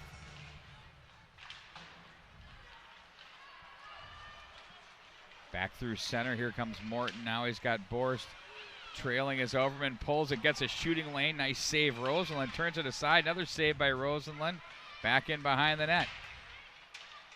Overman wins the battle. Kicks it to safety. Comes back away with it. Up to the line for Boltman. 7:33 to go in the period. Here comes Batchelder. He's got Holt with him. 2-on-2 across the line. Batchelder to the end boards. They look to the slot. Edina won the opener of these two teams. It was a non-conference affair back at the Edina Holiday Classic, which felt like it was about 2 years ago. Yeah, and that was without Jack Jensen as well. There he is with it, shooting. Oh, wow. What a glove save and a beauty. Wow, and Loudon Hogue just popped back up. That was a very confident save by the goaltender. It was a good shot by Jensen, a little higher in the slot than he wanted, but being contested by Edina. Got a good release on that one, went glove side, but Loudon Hogue flashed the leather, so to speak, but he jumped right back up, so very confident he's not a goaltender at this point. But that's the guy you want taking the shots from that area. Good stuff, absolutely. Jack Jensen's had himself a terrific game here tonight. Colby now spin. Ooh! he walked into that one. Yes, he did. He's chirping at the ref. Ref said, buddy, you just turned. Sorry. Right. And now it's going to be played back into the neutral zone. Delaney, Horton, Schultz off the board. Stansberry lets it go. Jones was there. Sent back into Eagle territory behind the net. Cam Langfell's with it. Protects the head to Jones. He has Smith with him. His shot's blocked. Smith now hangs on to it. Looks back through. That one wide of the mark. Now it's Schultz with, nearly redirected by Jones. With that, what a play by the linesman. Creates a 2-on-1, the best play of the night. Jungles poked off a stick. Schultz, nice job there going down. Oh, a nice job by Jones. Little pickpocket there. Kind of the old how's she going? Shake your hand, take the wallet. Jones off the boards. Vorlicki. Oh, it was very subtle. Yeah. Argetsinger. Yard sale sponsored by Kevin Delaney. Half off late in the game. Right. Now it's Schultz with it. There's stuff everywhere. You got a glove, you got a stick. They're going to leave it there as it's sent back into the Eden Prairie zone. Pager is there. Now it's Williams. It's like an obstacle course. Boy, Edina's just content to throw the puck deep and make Eden Prairie come the full 200 feet. You don't like to use the word protecting a lead because that sounds so defensive, but it's just responsible lead play here by the Hornets. Malmquist out front. Now it's going to be Vorlicki. Flutters this one over to the boards. That hits the glove on the way through. Malmquist is going to have to wait as Nevers jumps back on board. Malmquist opens up. Ooh, tried to find Overman. Now it's Williams, a quick shot high off the glass. Edina putting on the pressure here late in the contest. Back off the end boards. It's going to be handled by Argetsinger. Too far for Wilhite. Quick slapper. Fought off by Rosenlund, and he hangs on. 4:50 to go here in the third. It's 4-2 Edina. Well, Grant Morton walked into that one, let a bullet go, and it was Rosenlund that actually showed his athleticism, pulled his catching glove across his body to make that save. But a rule of thumb, if you're going to go high, aim for the goaltender's ears. But he made a nice corral of that puck. Face-off now to his right. 4:50 left in regulation time. Time is becoming in essence for this Eden Prairie Eagles squad. Not only are they having to defend against Edina, but they got a clock they got to battle with now too. Keegan Langfell's ahead for Batchelder. Deflected in behind the Edina net. Boltman is there. He's going to swing it around to the right wing side. Borst deflected by Morton. Borst again. Morton in the left wing. Holt tries to play that one ahead. Batchelder cut off by Jensen. Ooh, he's got a man open down front. Oh, and he nearly had Batchelder. Just missed the mark. Back up into the center ice area. Luke Middlestad with it. Eagles back on side as Middlestad's spun off the puck. They pile up on the boards. Luke Middlestad still doesn't have his twig. Now it's Keegan Langfells runs into Overman. Now it's going to be Luke Middlestad with it. Better hurry because Boris is going to take away an angle. Gets a stick in on him. Ooh, Boris, nice job at center there. Jensen runs into Reiner's nice check. Oh, that was Holt who tried to feed Batchelder, but he was stopped by Boltman, who's been so steady here tonight. Well, so is Reiners. They've turned in a great performance as a pair. This duo has seen these guys all night long. Holt's shot, again, blocked by Boltman. Yeah, you're right. This duo, though, have been out against this top Eagle unit, and they have been on it. Colby to Chorsky. It's becoming the third period clutch line for Kurt Giles. Edina Hornets 2 games in a row. Chorsky guides it up to the line for Williams. Shot. Scores! There's Colby. Edina takes the 5-2 lead. Wow, that's just you don't quit playing until the whistle, and that's exactly what Colby did. Edina with a nice forward push. Kind of muddy down there. It wasn't pretty, but it was very effective. It was Rosenlund that made the initial save. The puck trickled away, and it was Colby that put it into the net. Now it's 5-2, 3:20 to go. Obviously, a very tall order for Eden Prairie to come back. Now they just want to at least finish this final 3:20 with some positive energy and get something positive to happen. They played too well tonight to feel bad about this, but Edina's just been a buzzsaw. That's a very confident Edina team. Nevers wedged by Argetsinger. John Middlestad, the beat the traffic is in full swing here as they're headed toward the exits with 2:58 to go. Thanks for joining us here again. Don't forget, we got 2 Edina girls games next week. Edina Wayzata, the guys side of things. We'll have Minnetonka and Eden Prairie. Nice schedule here we for go. us. Smith shot, save Hogue. How about Loudon Hogue tonight? Been really good for Edina. He's had some tricky stuff to deal with. Well, he's given up only 2 goals to a very talented Eden Prairie team in their own backyard. He turned in a strong performance, but that's what Edina needs from their goaltender. I'd say it's the best game I've seen him play this year. It was really good effort by him. Well, I'd have to imagine the Hill Murray game, his shutout was a pretty good one too, but I didn't witness that.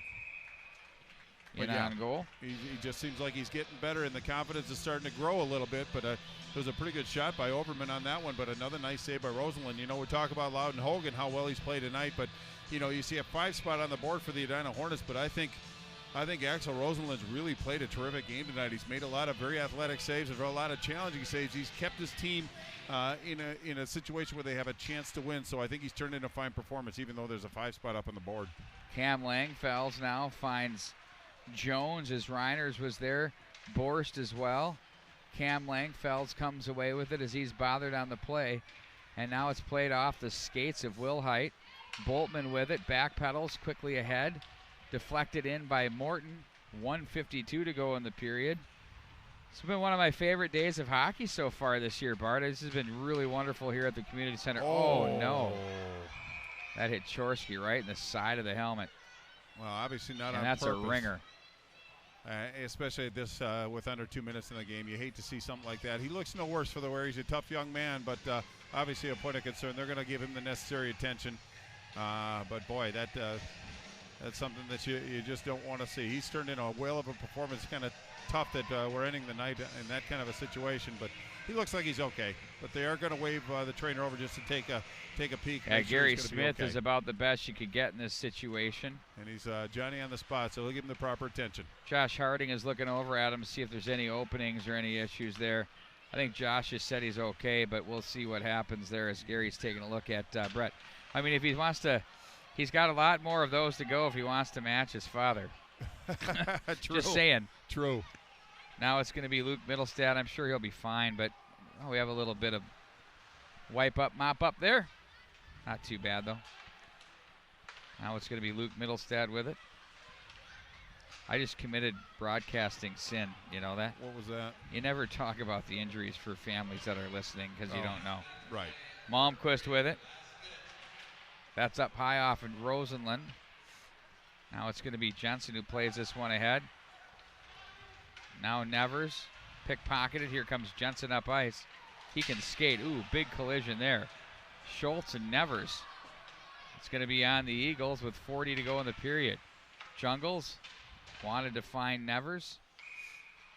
And Batchelder is there. Well, it was Schultz that just got a little aggressive with Mason Nevers. And it was Vorlicki that went over to share his dissatisfaction with it. And Vorlicki's a guy I wouldn't want to be in his crosshairs, but just got a little aggressive on that one, a little frustration probably bleeding over. But those are the kind of things that you have to kind of clean up. Even if the game is out of hand, you have to play with respect. But it's going to spend 2 minutes in the box. But we're just 35 seconds left in the third period. So Eden Prairie just wants to make sure they keep the puck out of the net, protect their goaltender.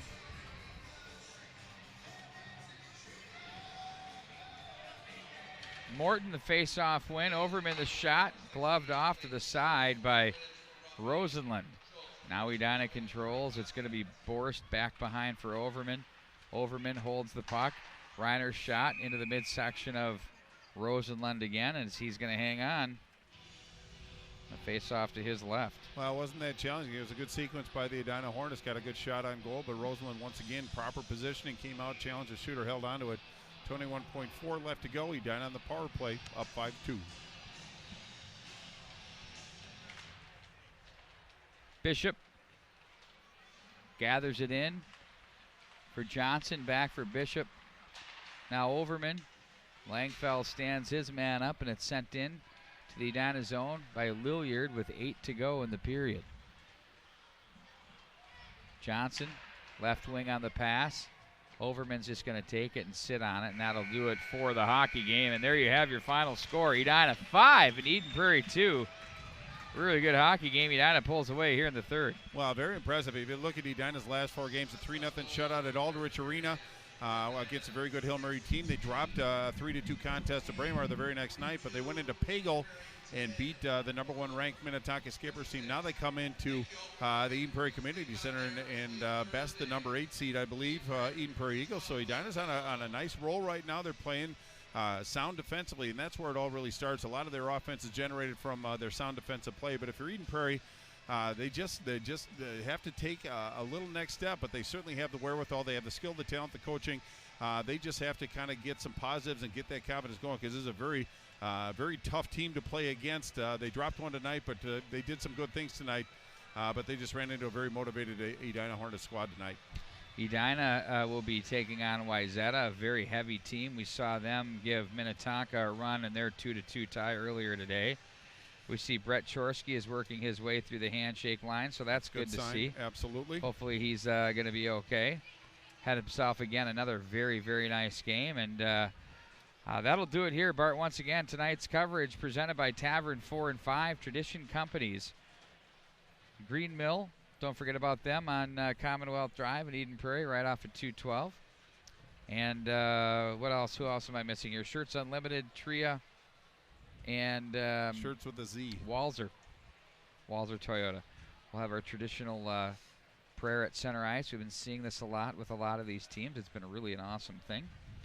And the Edina Hornets and Eden Prairie Eagles are going to bid you adieu, along with Bart Archer, Todd Grover. I'm Pete Wagner. The final score, Edina 5, Eden Prairie 2. So long, everybody.